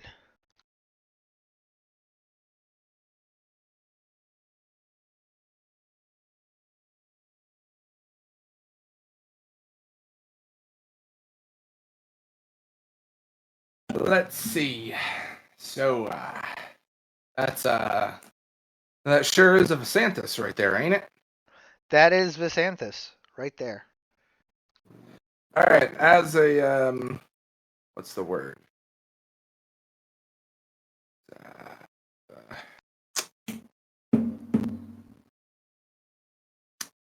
Swift action, no bonus action. I am going to ward myself. How is Vasanthus armed? He has his standard armor ominous looking plate mail, and then his life drinker longsword that he wields. I see. Okay. Hmm. Actually, it's a great sword of life stealing, not a longsword. Great sword. Ah, that's an important detail. Okay. That is an important detail. Well, times like this, there's only one thing to do. Start whipping. Wow, that's a bad attack roll. Eh. Well, that's also a bad attack roll. Mice. As you attack Visanthus twice, he just moves effortlessly out of your way, and you can't land a single blow on him. Sah. Alright, time to brace up. He's gonna come at me. So hold on. What? So now, as you end your turn, Visanthus makes an unarmed strike against you. Okay.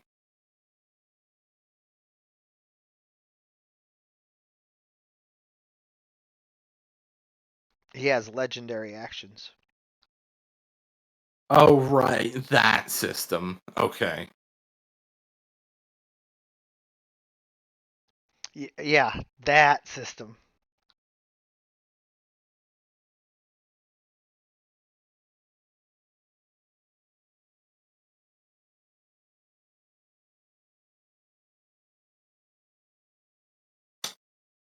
So, is he gonna roll? Yeah.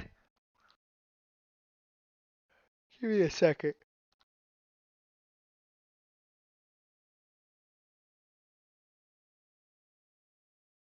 I forgot to give him his greatsword.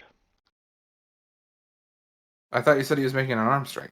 He is, but I had forgotten to give him his Oh, greatsword. I have to answer something. Keep doing.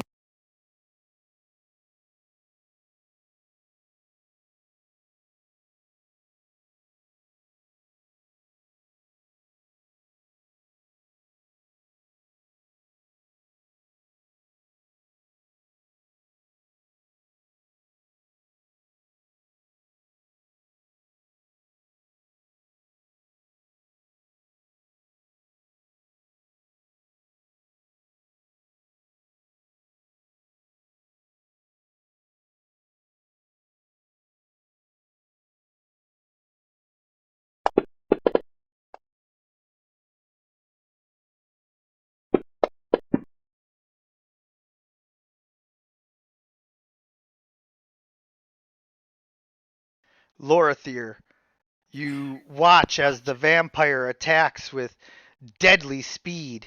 You are worried that if you try to, move, he's going to attack you. Wait, did Nova's not getting a turn? Oh, I'm sorry. Yeah, that was Nova's turn. Yeah. Nova, are you here? I have Nova's character sheet Yeah. just for rolling initiative. Or do you want me to do some Nova things?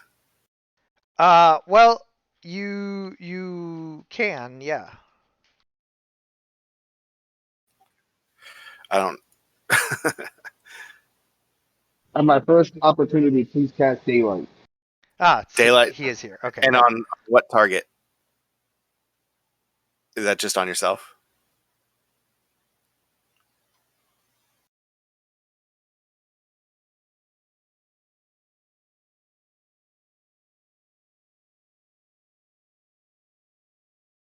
You're gonna have to use your best judgment, I guess.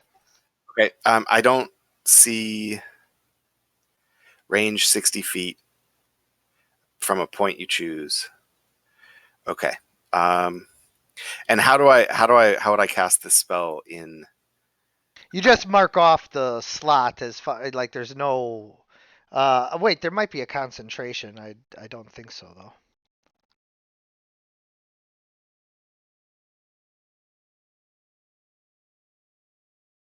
Yeah, there's no concentration. So, yeah, you just mark off the slot. But he has daylight once per day as a racial trait.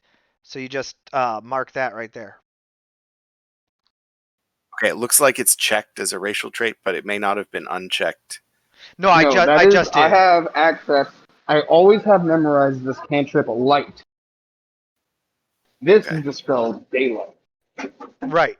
So I just checked that just now. It was already, he has it. So Gotcha. so And yeah, the bright light shine. Oh, what do you cast it on? Nova?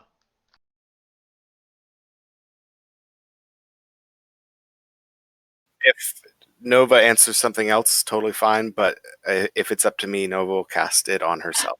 Okay, so the On her bright. ship. Wait. Say, repeat that. No, it's daylight. It's Yeah, you're daylight. casting daylight. Yes.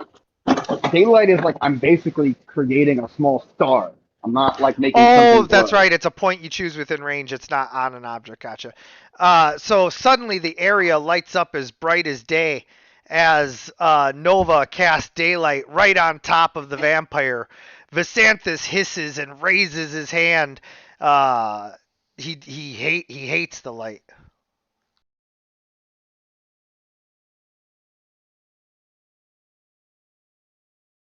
And then is that your turn? Yes. Okay, I will disengage and move back to here and target the vampire.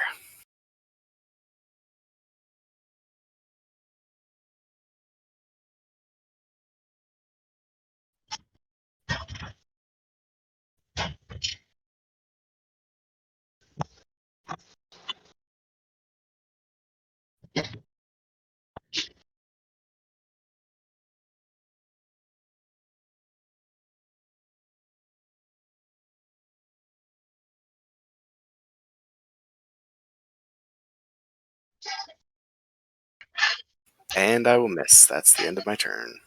Your arrow flies at the vampire, but Visanthus turns and snatches it out of the air.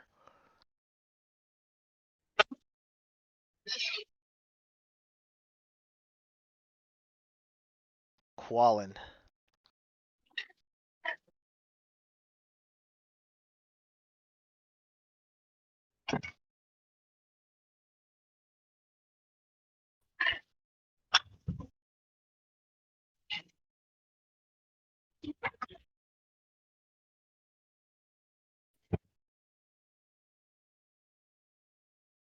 Quallen? Hazard? Yeah.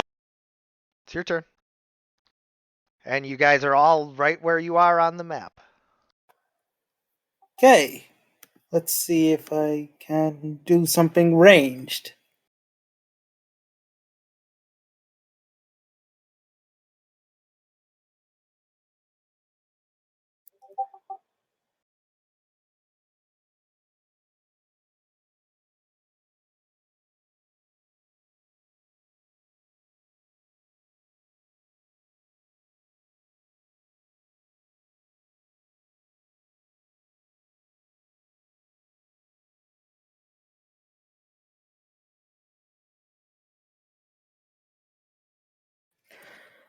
I'm going to throw my pike and imbue it with ensnaring strike. Okay.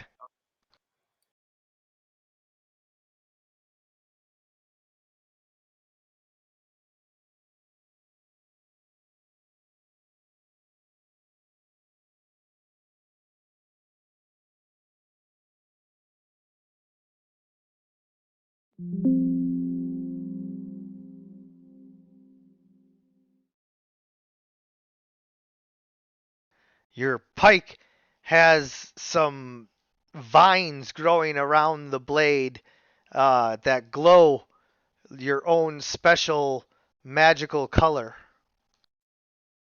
which is sort of like a sort of moony blue. Okay.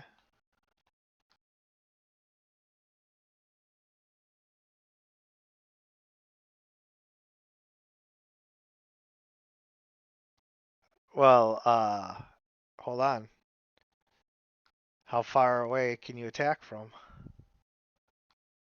I'm throwing it. You're throwing your pike?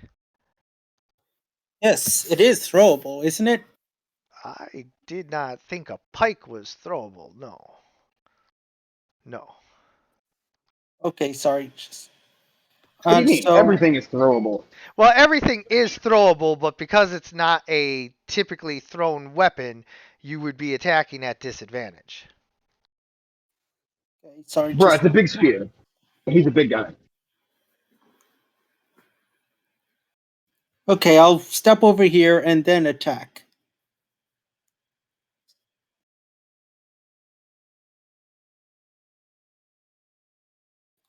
So now he's going to have to save. Okay. And he does.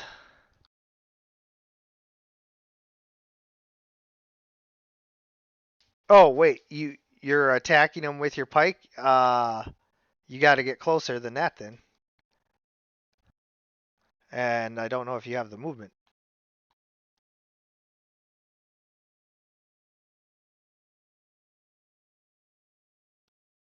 Yeah, that's 10 squares. That's 50 feet right there. Okay, so let's undo that's backspace on that, Yeah. and So we can just undo the attack and you can run up to him if you want.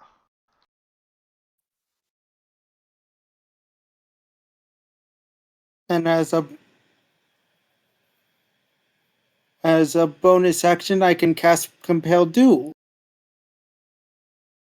Okay. Don't forget to give yourself the slot back for ensnaring strike. I just did. Okay.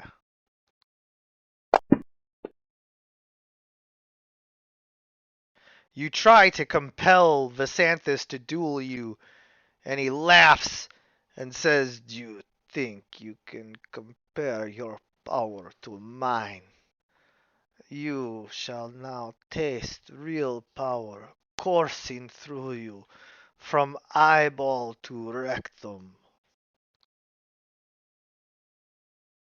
And then as you end your turn, he attacks you with an unarmed strike.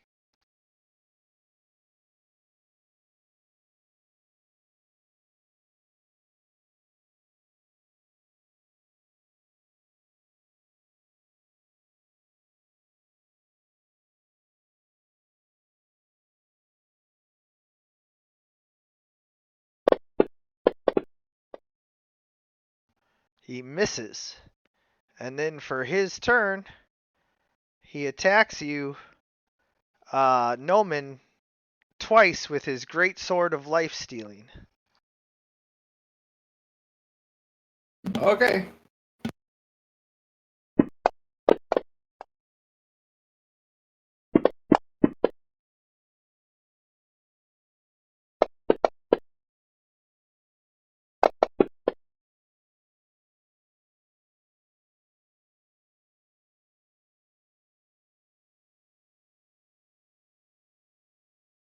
He strikes at you, knocking your armor down a little.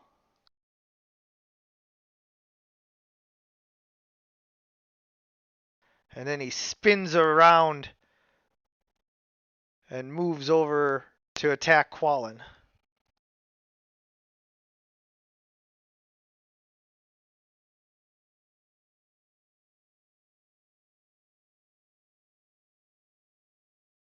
Oh, no reason to make this easy for him.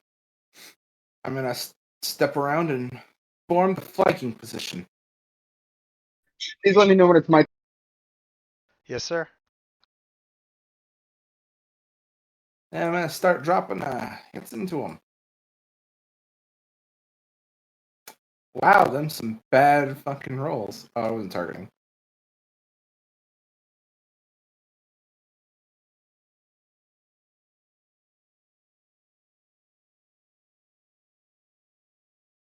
You whip the vampire lord. Oh no, you strike the vampire lord with your arm blade. You only deal a little bit of damage. Ah, He seems to be resistant to your non-magical attack. this sucks. Alright, that's that. I guess I'll reward myself as a swift action, burn through another charge. You're just gonna reward yourself? Treat yourself.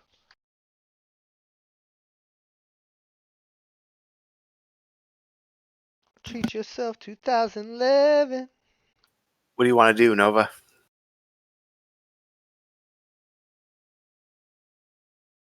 I walk up to the Santas. Yes. Anything? Cool. I cast Vanish.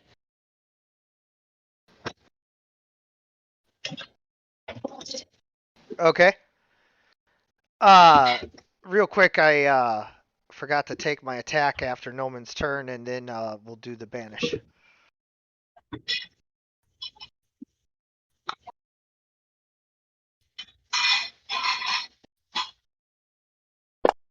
He attacks Quellen with his unarmed strike and misses, and then Nova casts banish. So on the sheet where it says banishment, there will be the dice for cast. That will roll the save, and then if he fails, he's banished. Oh wait, no, you were targeting. 1 second. All right, there you go.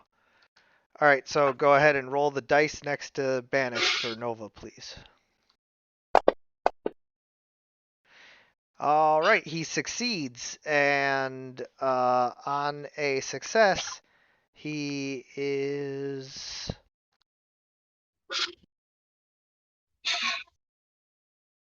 Like just not vanished. not banned. Yep, just nothing happens. No problem. How's everybody's health pool looking? Everybody's pretty much fine. Noman's taking some chip damage, but everybody else is at full. All right, no problem. That'll be my turn. All right.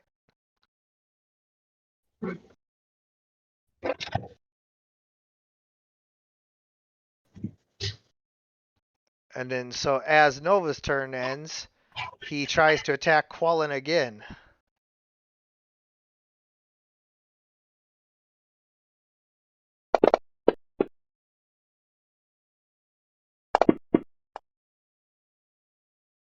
Striking him for some light damage.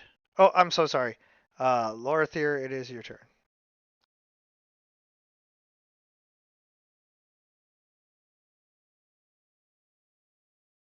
I will try to hide behind this rock.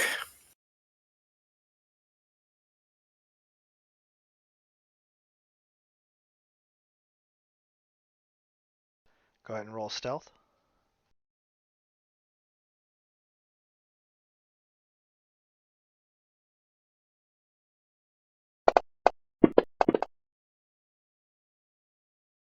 You do indeed hide. And then I will step out and take a shot. I have to get everything attached first.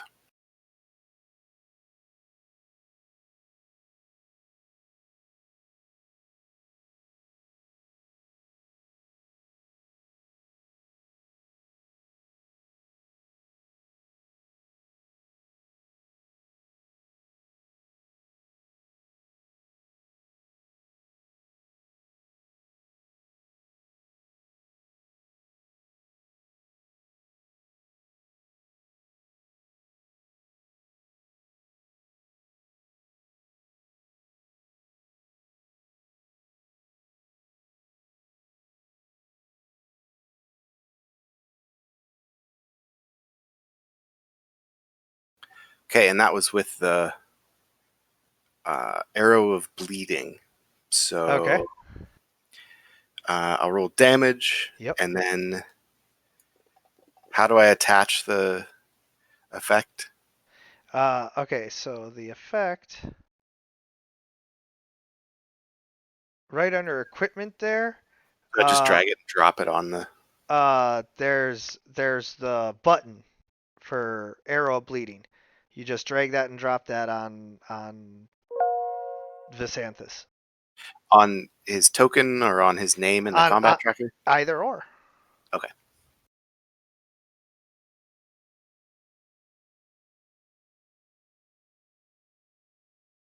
So your arrow sinks into the vampire and black blood begins to pour openly from the wound.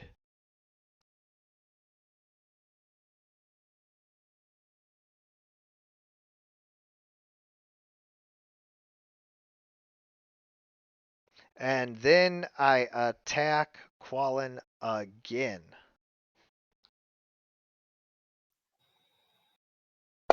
Wait, isn't it my turn? It was the end of Lorithir's turn, and so I used my last legendary point for this round. Now it's your turn. Qualon sort of laughs sort of heartily and using my second spell slot, I'm going to cast Moonbeam.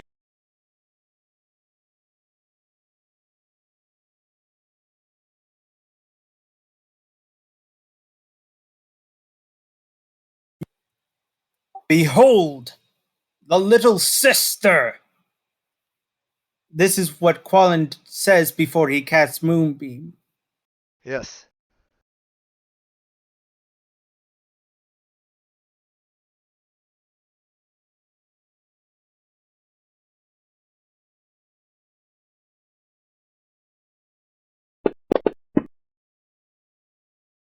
I fail my save as your beam of moonlight strikes me, dealing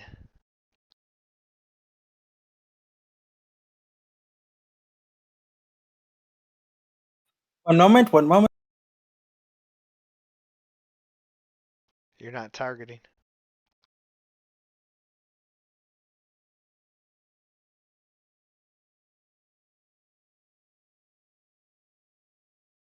Dealing 2 damage to me. My armor seems to absorb the radiant light shining down on me. And also, there's this effect.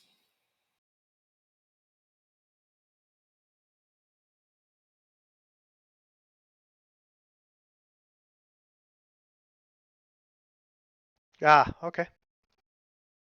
I continue to take the radiant damage. Gotcha.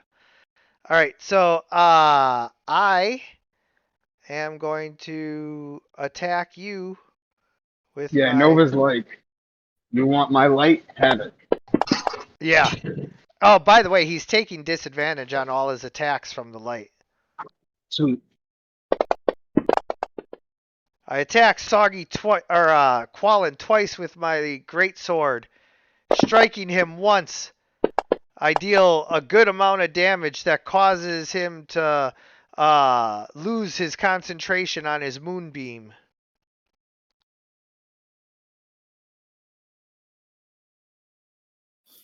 He sort of like huffs as that happens and says, know that even in the night, the light still watches. Nice, yes.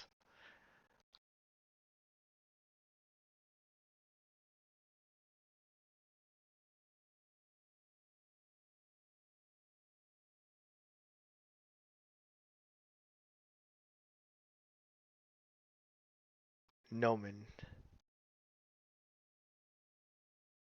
Let's hit him. Yeah, that seems like a good idea. With advantage. Yes. Yes. Indeed. clear advantage and not roll Garbo, hopefully. Wow. Just magical. Visanthus's skill with the blade is evident as he twists and turns and parries blow after blow, but you finally get a strike in on his side, but he mostly just resists it, you know. Ugh. Okay, that's me. Nova. Second verse, same as the first. Banishment. Nova attempts to banish the vampire again. I thought they were immune to it if they succeeded on the first one though. Let me read that. Oh, you're thinking intimidation and stuff. Oh, okay. Intimidation and charm effects. That Yeah, include no. that. Yeah, this Applies to those doesn't kind of stuff. Yeah, this doesn't have a limit. You can just keep trying. Okay. So, try again.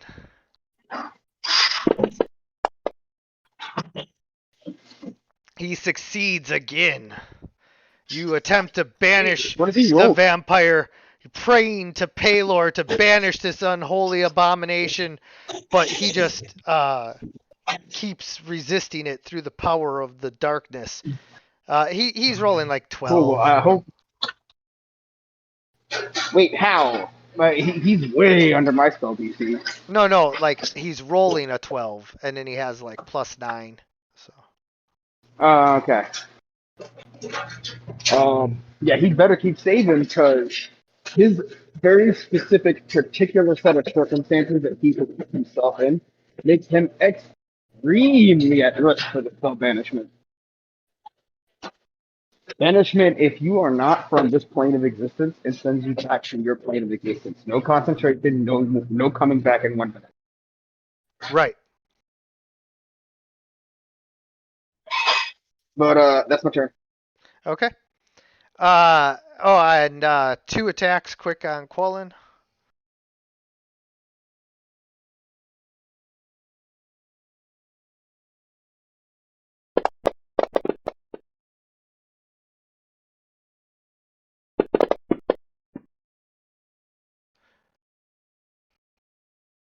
Alright, I managed to hit, and instead of dealing damage, I am actually going to grapple you.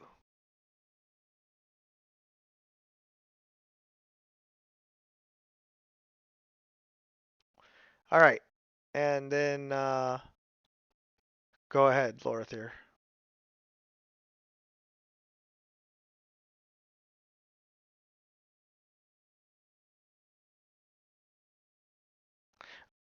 Just so that you know, if you're trying to fire into them now, it's going to be at -2 due to cover.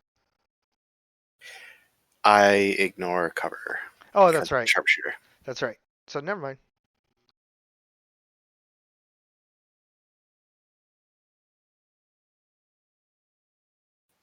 And am I successful in hiding? Let me check.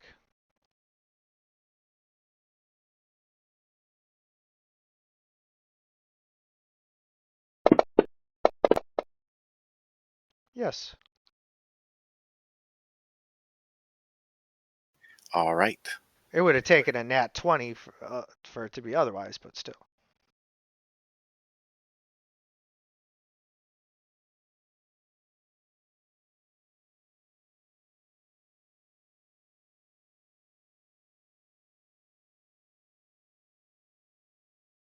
No, 19 as your arrow strikes the vampire lord once again.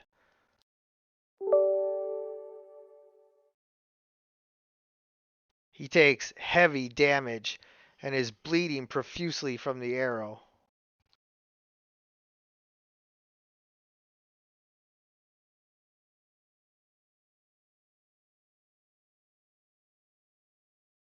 Yeah, unfortunately, it won't let it stack like that, but I just do this, so. Okay. Seeing that he's in a tight situation, he sort of turns to Visantis and says, "Would you like to see something I can do?" And I'm going to cast Misty Step. Okay. It doesn't seem like there's a way to cast it. Well, you just check it off if it has the thing next to it for you know, um, how many you can use, and then you just move. And it's a bonus action. Yep. So Qualan just sort of teleports out of the grasp of the vampire and then goes to cast Lesser Restoration.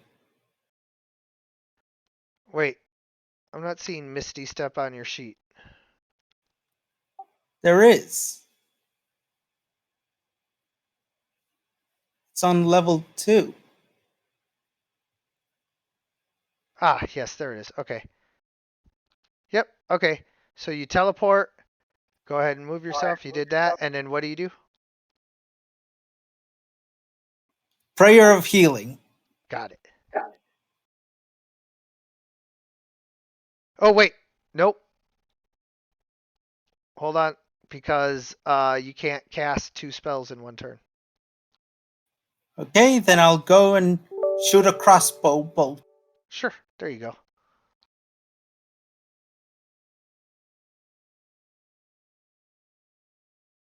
You miss as the vampire spins out of the way.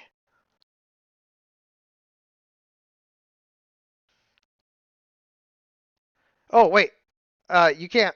Oh, you misty stepped so that you broke the grapple. That's how you were able to move. Like you can't move, but you misty stepped. Smart man. I'm actually going to give you a point of inspiration for that, Quallen.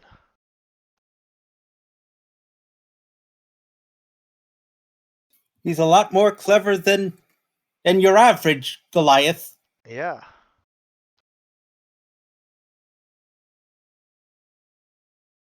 And then is that your turn? Yep. All right. I double attack Noman.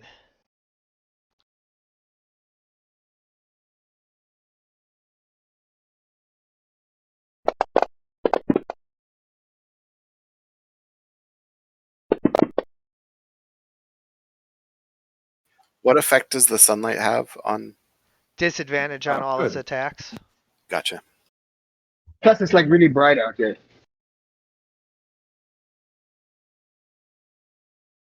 Like LED spotlights when like a cop, like, you know, like SWAT is like coming at somebody. Yeah. Like those guys with the huge trucks and all the lights across the top. Stadium lights. Yeah. You repay the vampire's attacks with a strike of your own, disabling his regeneration.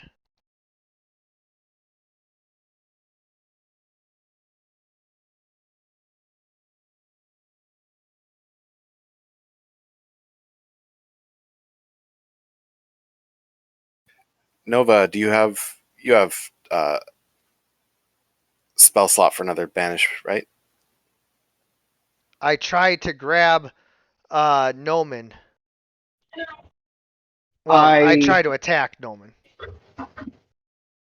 All right, is he in my vicinity? Like, will he inquire an attack of opportunity for me if he moves? Yeah. No, he's just attacking Noman because it's his legendary right to do so. Okay. I would like your opinions. Should I attempt to cast Banishment again, or because I mean, let's face it, he's kind of a big boss, and like, I mean, even if I was the DM, like, if I would like, oh yeah, he's from another plane of existence, the boss, and then like some 4th level spell could just go fuck off back to your plane of existence. and being that he probably wouldn't exactly have another opportunity to just do that at will, I mean, I as a DM would probably just be like, I think you only have 2 4th level slots, and you've cast banishment twice. So I think that's yeah. So I'm it on that. thinking of just going bestow curse. What do you think? Curse him with pacifism. Any actions that he commits, directly or indirectly, that will cause harm in anyone, he will take 10d10 damage. That's what I have in mind. What do you think? Sounds like a good idea to me. But can it be on both this boss and the and Soggy?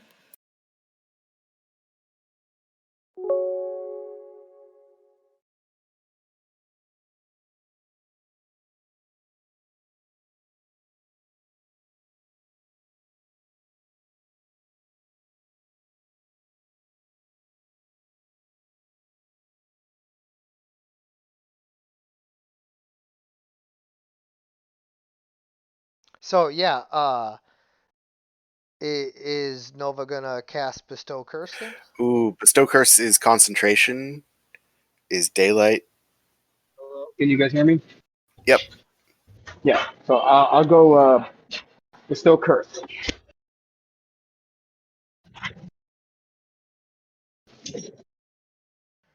Well, he was just pointing out that Daylight is not concentration. It doesn't look like. It doesn't say that on the Oh, then spell it's sheet not. here. Okay. Yeah. Not. So, yeah. And neither is bestow curse. It looks like I mean, I think is the C in parentheses. Yeah. Okay. Yeah, so it is. Wait, bestow curse is a concentration. Up to 10 So minutes. if I curse somebody with lycanthropy, I'd have to think about that forever. It's only up to 10 minutes. And I can read the Oh, I'm over here thinking that it's like, here, you're cursed now. You know what? Never mind. Fuck it. Banishment. Hippity hoppity. Get the fuck off my property. You don't have any more spell slots for banishment. Okay. All right. Here's what I'll do. All right. I'm sorry. Hazard. Your new character's name? Qualin. Kuan. Qualin. Kualan. Yeah, like a koala. Yeah. Kualan. All right. How's he looking? He's got 20 wounds. Noman's hit You know a what? little bit hard. No, that's not true. You know what? I think he'll live a little bit.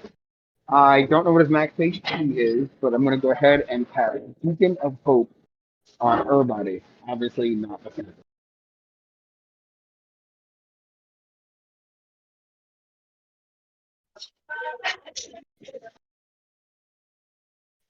You heard? Yeah. Beacon of Hope. And then I will try to intimidate. I will try to intimidate DeSantis. What I'm going to do is I'm going to cast Thaumaturgy and make the light source absolutely massive. This is right above us. Yeah. So the light Like it's a source, goddamn star is next to us right now. the light source takes on the spirit bomb qualities as it, doubles in size and glows bright. I will say I will no longer tolerate your actions. Leave now or be turned to cinder. And that's gonna be intimidate. Hopefully I'll have some kind of advantage because I mean star. But whatever. All right. So please roll Nova's intimidate.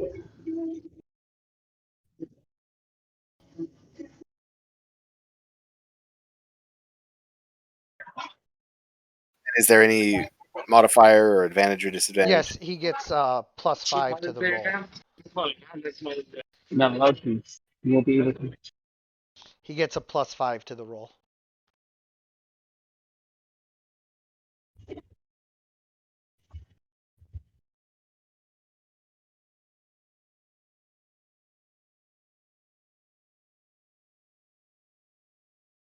Yep. It's not very intimidating. Sorry, I didn't roll very well. All right. And then is that your turn? Yes, that's the end of my turn. Okay. And then I attack. FYI, my phone is getting close to dying. No Okay. problem.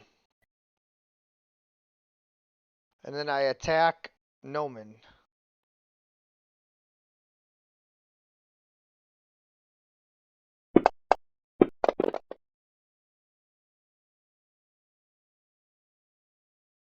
Lorathier.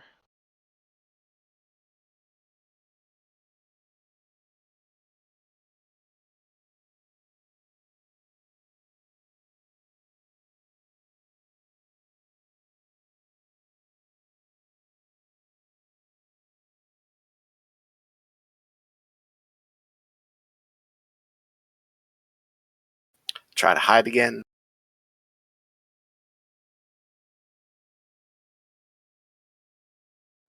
Hey, I have a 10% chance of seeing you.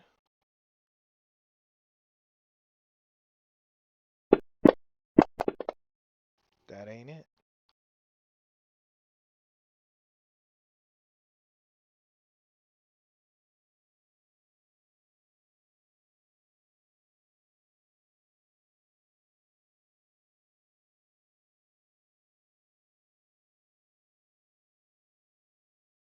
Your arrow once again finds its home in the vampire.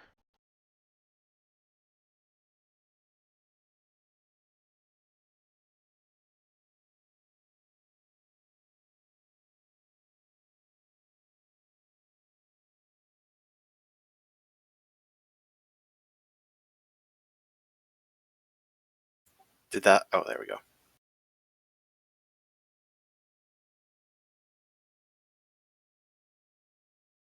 And then I'll And- stack the next bleeding on.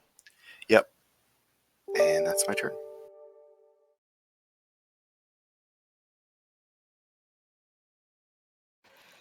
Qualan is going to sort of.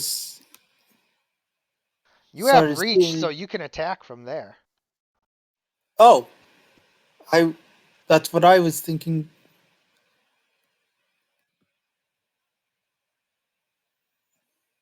Okay, then how about a prayer of healing? If you want to do that. Prayer of healing will be cast at maximum. Remember that. Yep, so that would be an Speaking of additional motherfucking hope, 9 more points. speaking of hope, it's such a broken spell. It's both to me and Noman. Got it.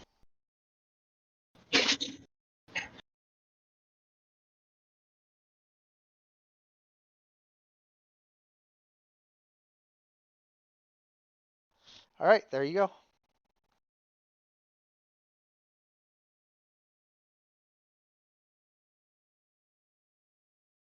And then I use my last action to attack you.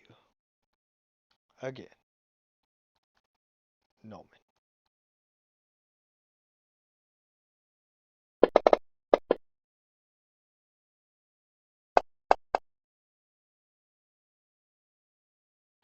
And now I attack you twice with my greatsword.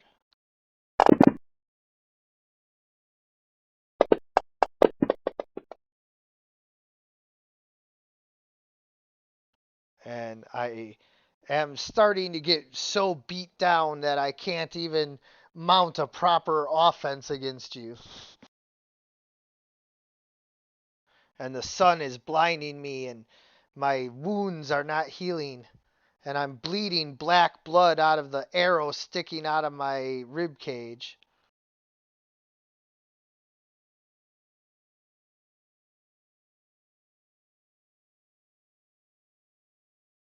But I still managed to raise my greatsword in time to fend off your attacks.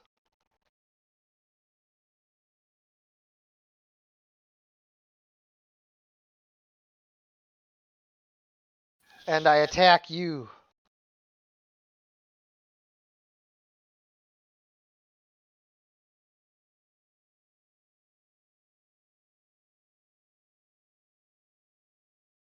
What's the plan, Nova? Everybody's back to full health. Or real close.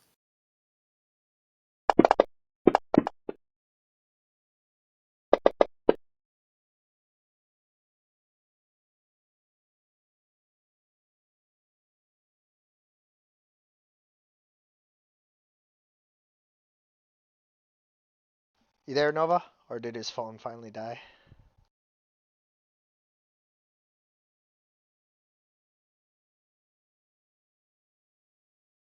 Oh, I guess you'll have to make the best decision.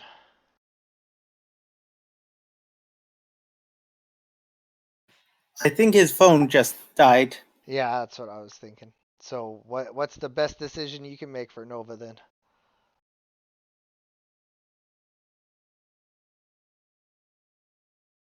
Are you talking to me? I'm looking at the yeah. spell list here. I was gonna say I'm talking to the guy who's probably checking on that answer. Yeah. Okay, that's right now. Nova is not concentrating on anything at the moment. Is that correct? That is not correct. Nova is concentrating on Beacon of Hope. Ah, okay. So no concentration spells. Oh, we gotta check the Beacon of Hope off.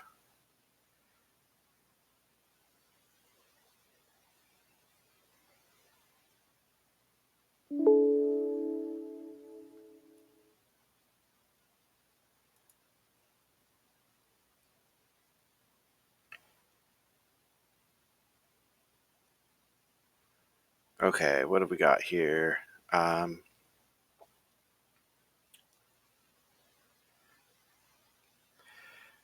What does Glyph of Warding do? I'm not gonna mess with it if I don't know how it works.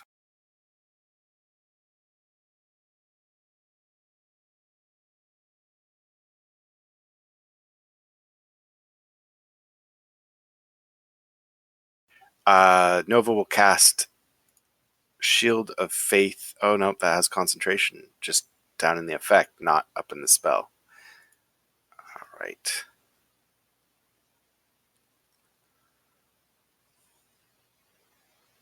I guess just Sorry, I'm here. I don't know if I missed anything. I had talked to my boss.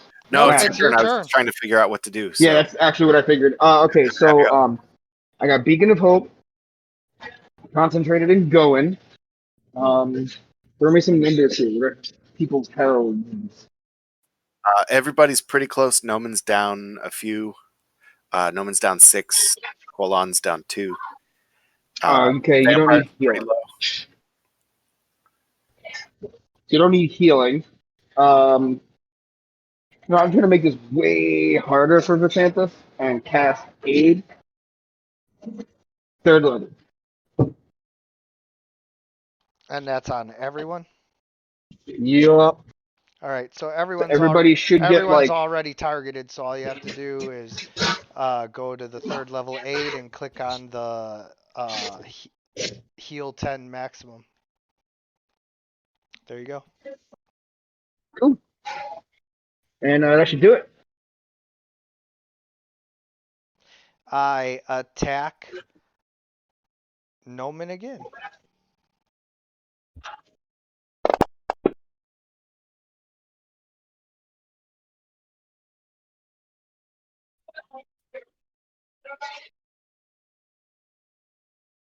Lorithir.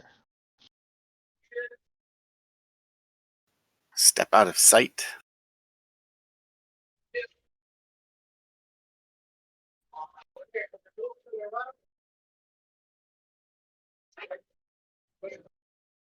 Hey, if my phone's not dead, I would like if from scope bad data and you DM and I stick back for a little bit. That's cool. If I mean, who and what? I'm okay. sorry, I missed that. That is bad data. I have a little bit of DM time. and I. We'll deal with it after the session. Cool. So Lorthier, you are almost spotted, but duck down just in time and come back out the other side, loosing another arrow.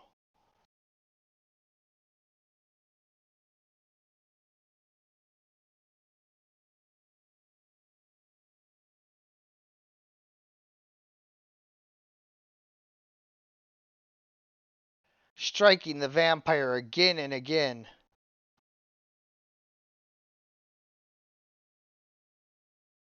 He is critically wounded.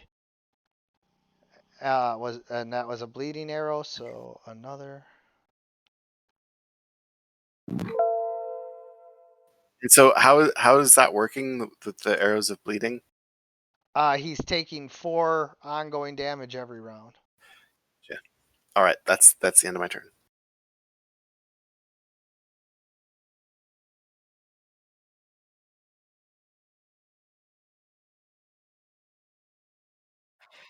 Quillan going to Oh wait, I do attack Noman one more time. what? I attack Noman one more time.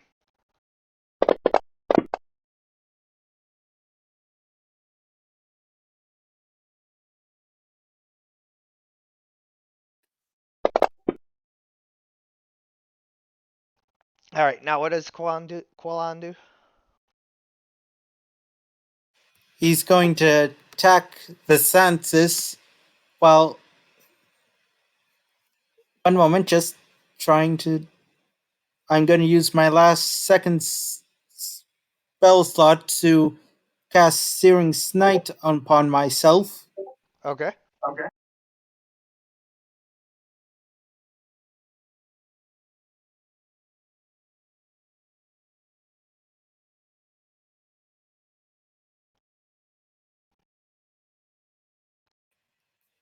In this case, my pike becomes fiery with charred vines.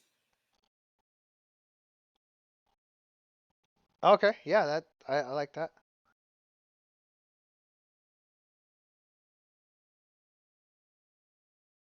And then you attack Visanthus, striking him with your fiery pike.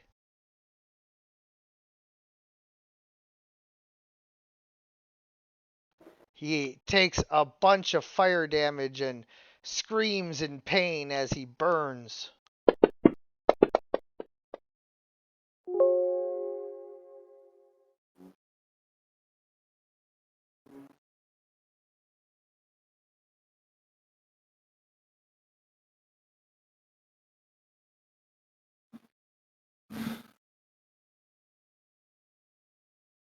What just happened? I'm unconscious?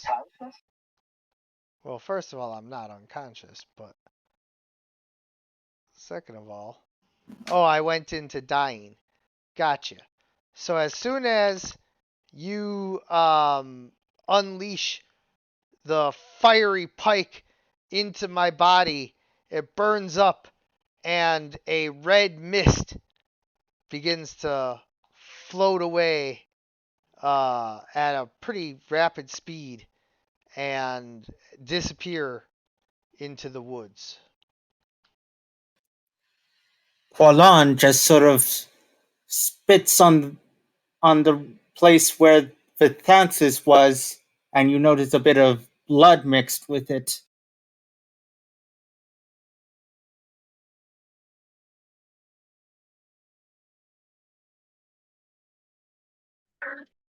I will use the healer feat to top off my allies, everyone will be getting 1d6 plus 4 plus their maximum number of hit die as HP. That's very cash money of you. That's my credit.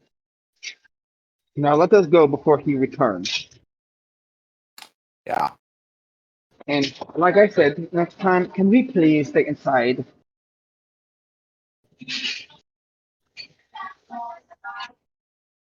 It is not maybe, it is a definitely.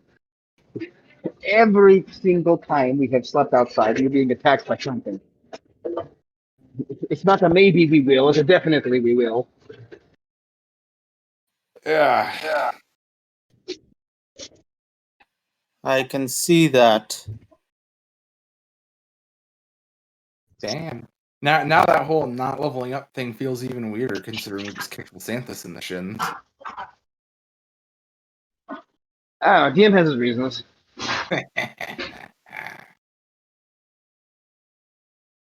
I honestly, I think it's more like something along the lines of we have this issue with Doggy being a vampire, and he wants there to be a story that actually plays out, and not just be like, "Boop, you're cured, back to normal." Yeah. So, as you guys, are dealing with the aftermath of Visanthus having, been in your camp, you realize that you're not safe, even here in Caledonia. I feel pretty safe, actually. I feel like we have good evidence to that fact. Yeah, Visanthus is the Yeah, one I who feel like should we be could. safe. I feel like we can kick his ass Xanthus now. just attacked us by himself in the middle of nowhere. Because moving outside of that shit-ass country pulled a lot of resources from him. And so long as I have the MacGuffin here lodged inside my chest, he's kind of out of options. He can't move forward with his plans. I think we're in a wonderful tactical position. Out of character. So there has been times in the past where like the Santis would just seem to be able to appear where we were. And there wasn't exactly an explanation as to how he knew our location or how he got to us so quickly. So one can kind of guesstimate to a degree that he can essentially teleport wherever he damn well pleases. Um, Remember that as long as we have Soggy in his current condition, he will always know where we are. And essentially, time and space doesn't matter to him.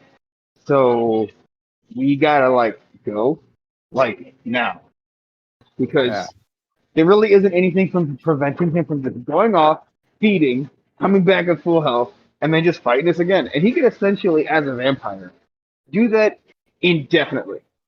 So we need to go. Uh, can Quolan try and do some sort of religion check to understand how Visanthus got here so quickly?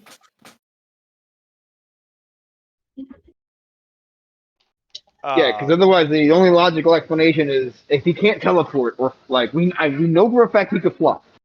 We know that's been established. But what we don't know is how he moves around and gets around so quickly. Because the only logical option that, and again, this is totally out of character. I'm not speaking with Nova. Is he was waiting here for us and seemed to have just and because he knows where Soggy is at all times, seemingly, I mean potentially, he was just there waiting for us. so a vampire with the power of flight could not have possibly kept up with four dudes and a broken wagon.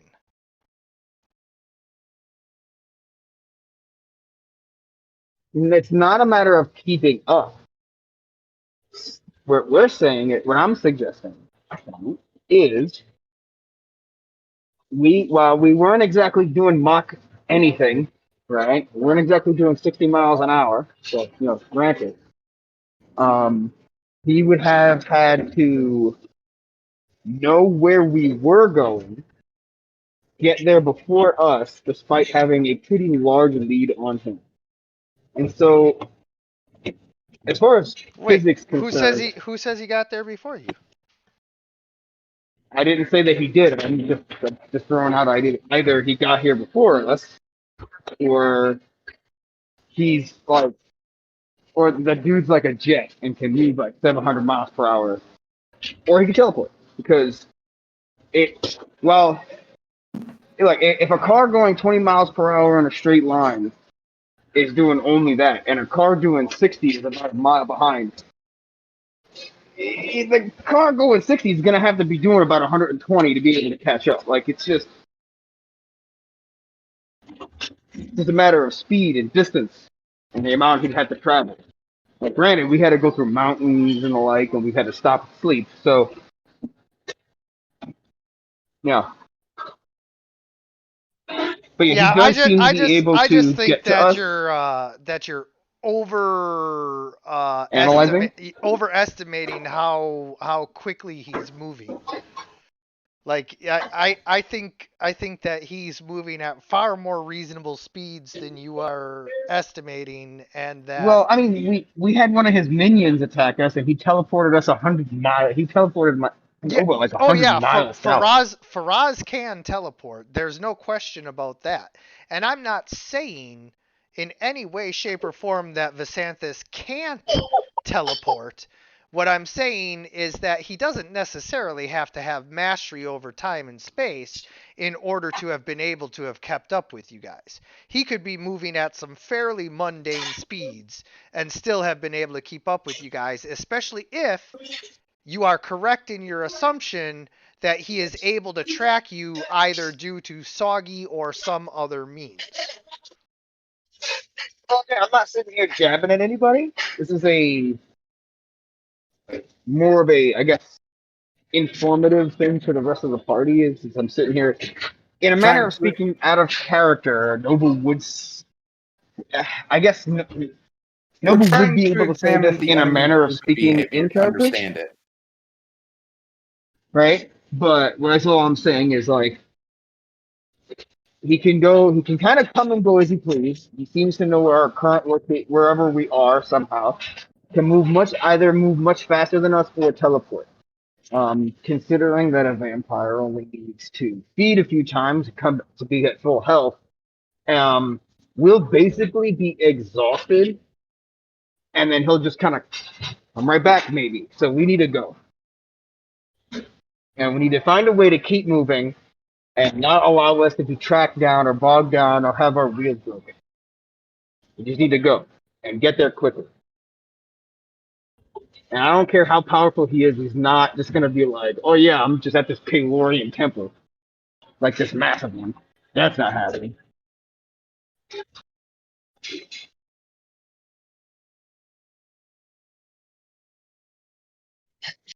So, yep, said my piece.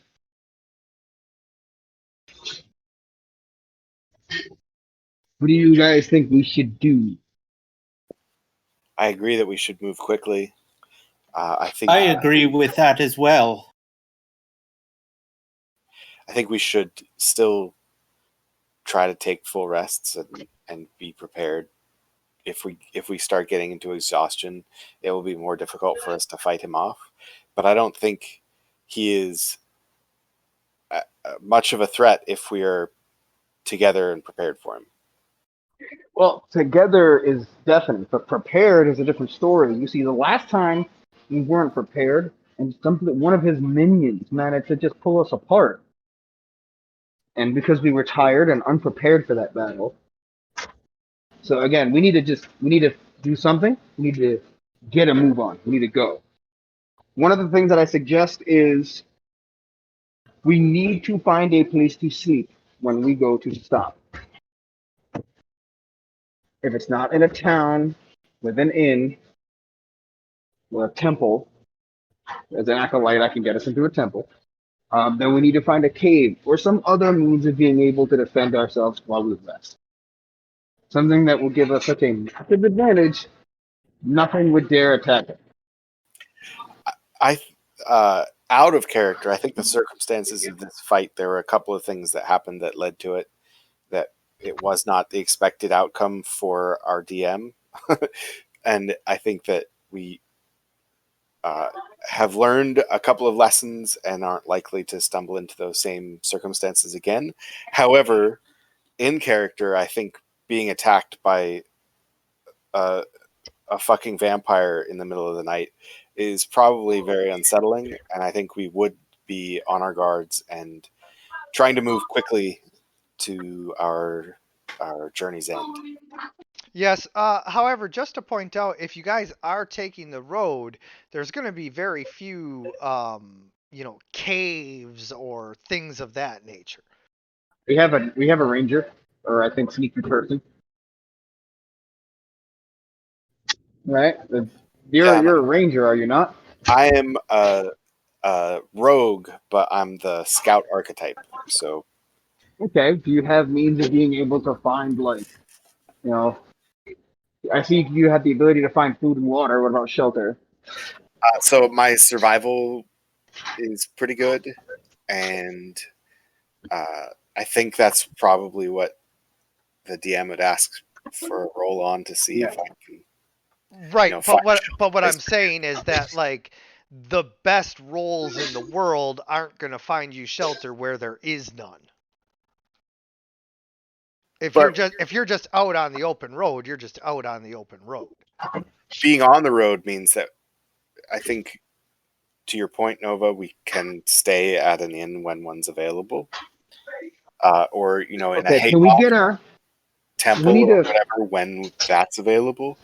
But I don't know if being inside may be some protection, but I don't know that we'd be safe just because we're inside, right? Granted. Then can we do our? I don't know. Can we perhaps get ourselves a larger vehicle and just have Noman just go?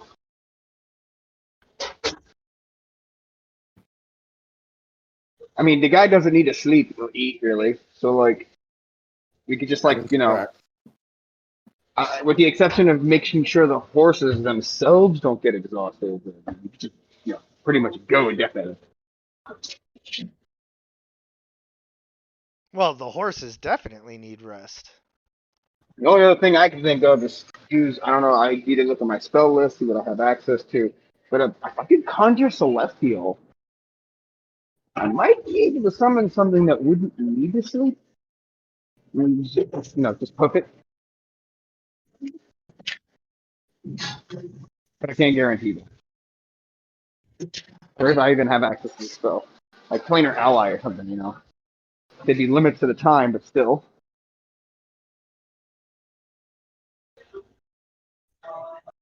I think that we're able to defend ourselves. I think we're going to be okay. I think that we should still hurry, but I think maybe not. Like Wait, I just had a thought. there are What if risks we from moving had too fast a as well. carriage? We have a carriage with an additional drawn carriage with some degree, like those trucks that they move and they got real life. I'm not sure if anybody's ever lived in the country. You know how they transport horses? Yes. So you're talking about like a medieval camper trailer, Yes, something like a medieval camper trailer. like a fifth wheel. Okay. Yes. So the purpose of this would be we have horses that can. We have it. Basically, you have horses to draw the carriage. When those horses get tired, they go and they rest in the back, and the other ones get a mushing.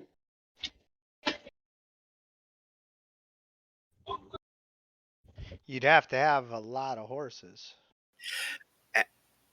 I think, and the time that we spend gathering those Even if things we're gonna find together, a town, right? Ah, Last time we God. went to, they only had a wagon. So who knows? I guess, right? God. Man, this is a lot of talking to go nowhere. I think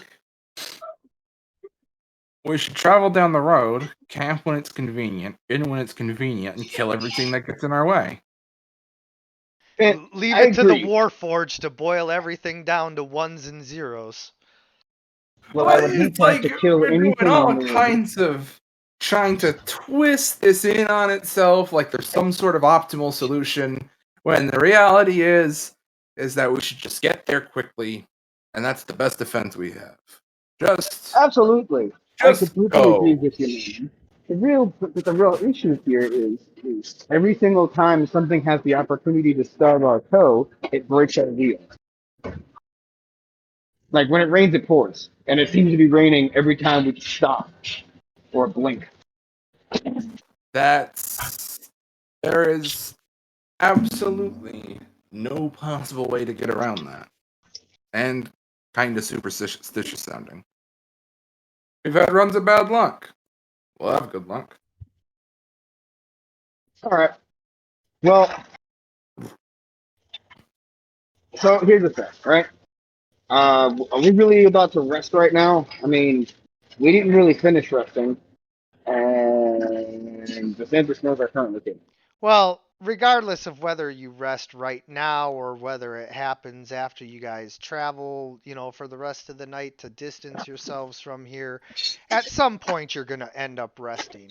And the journey to Iru Moria is so long that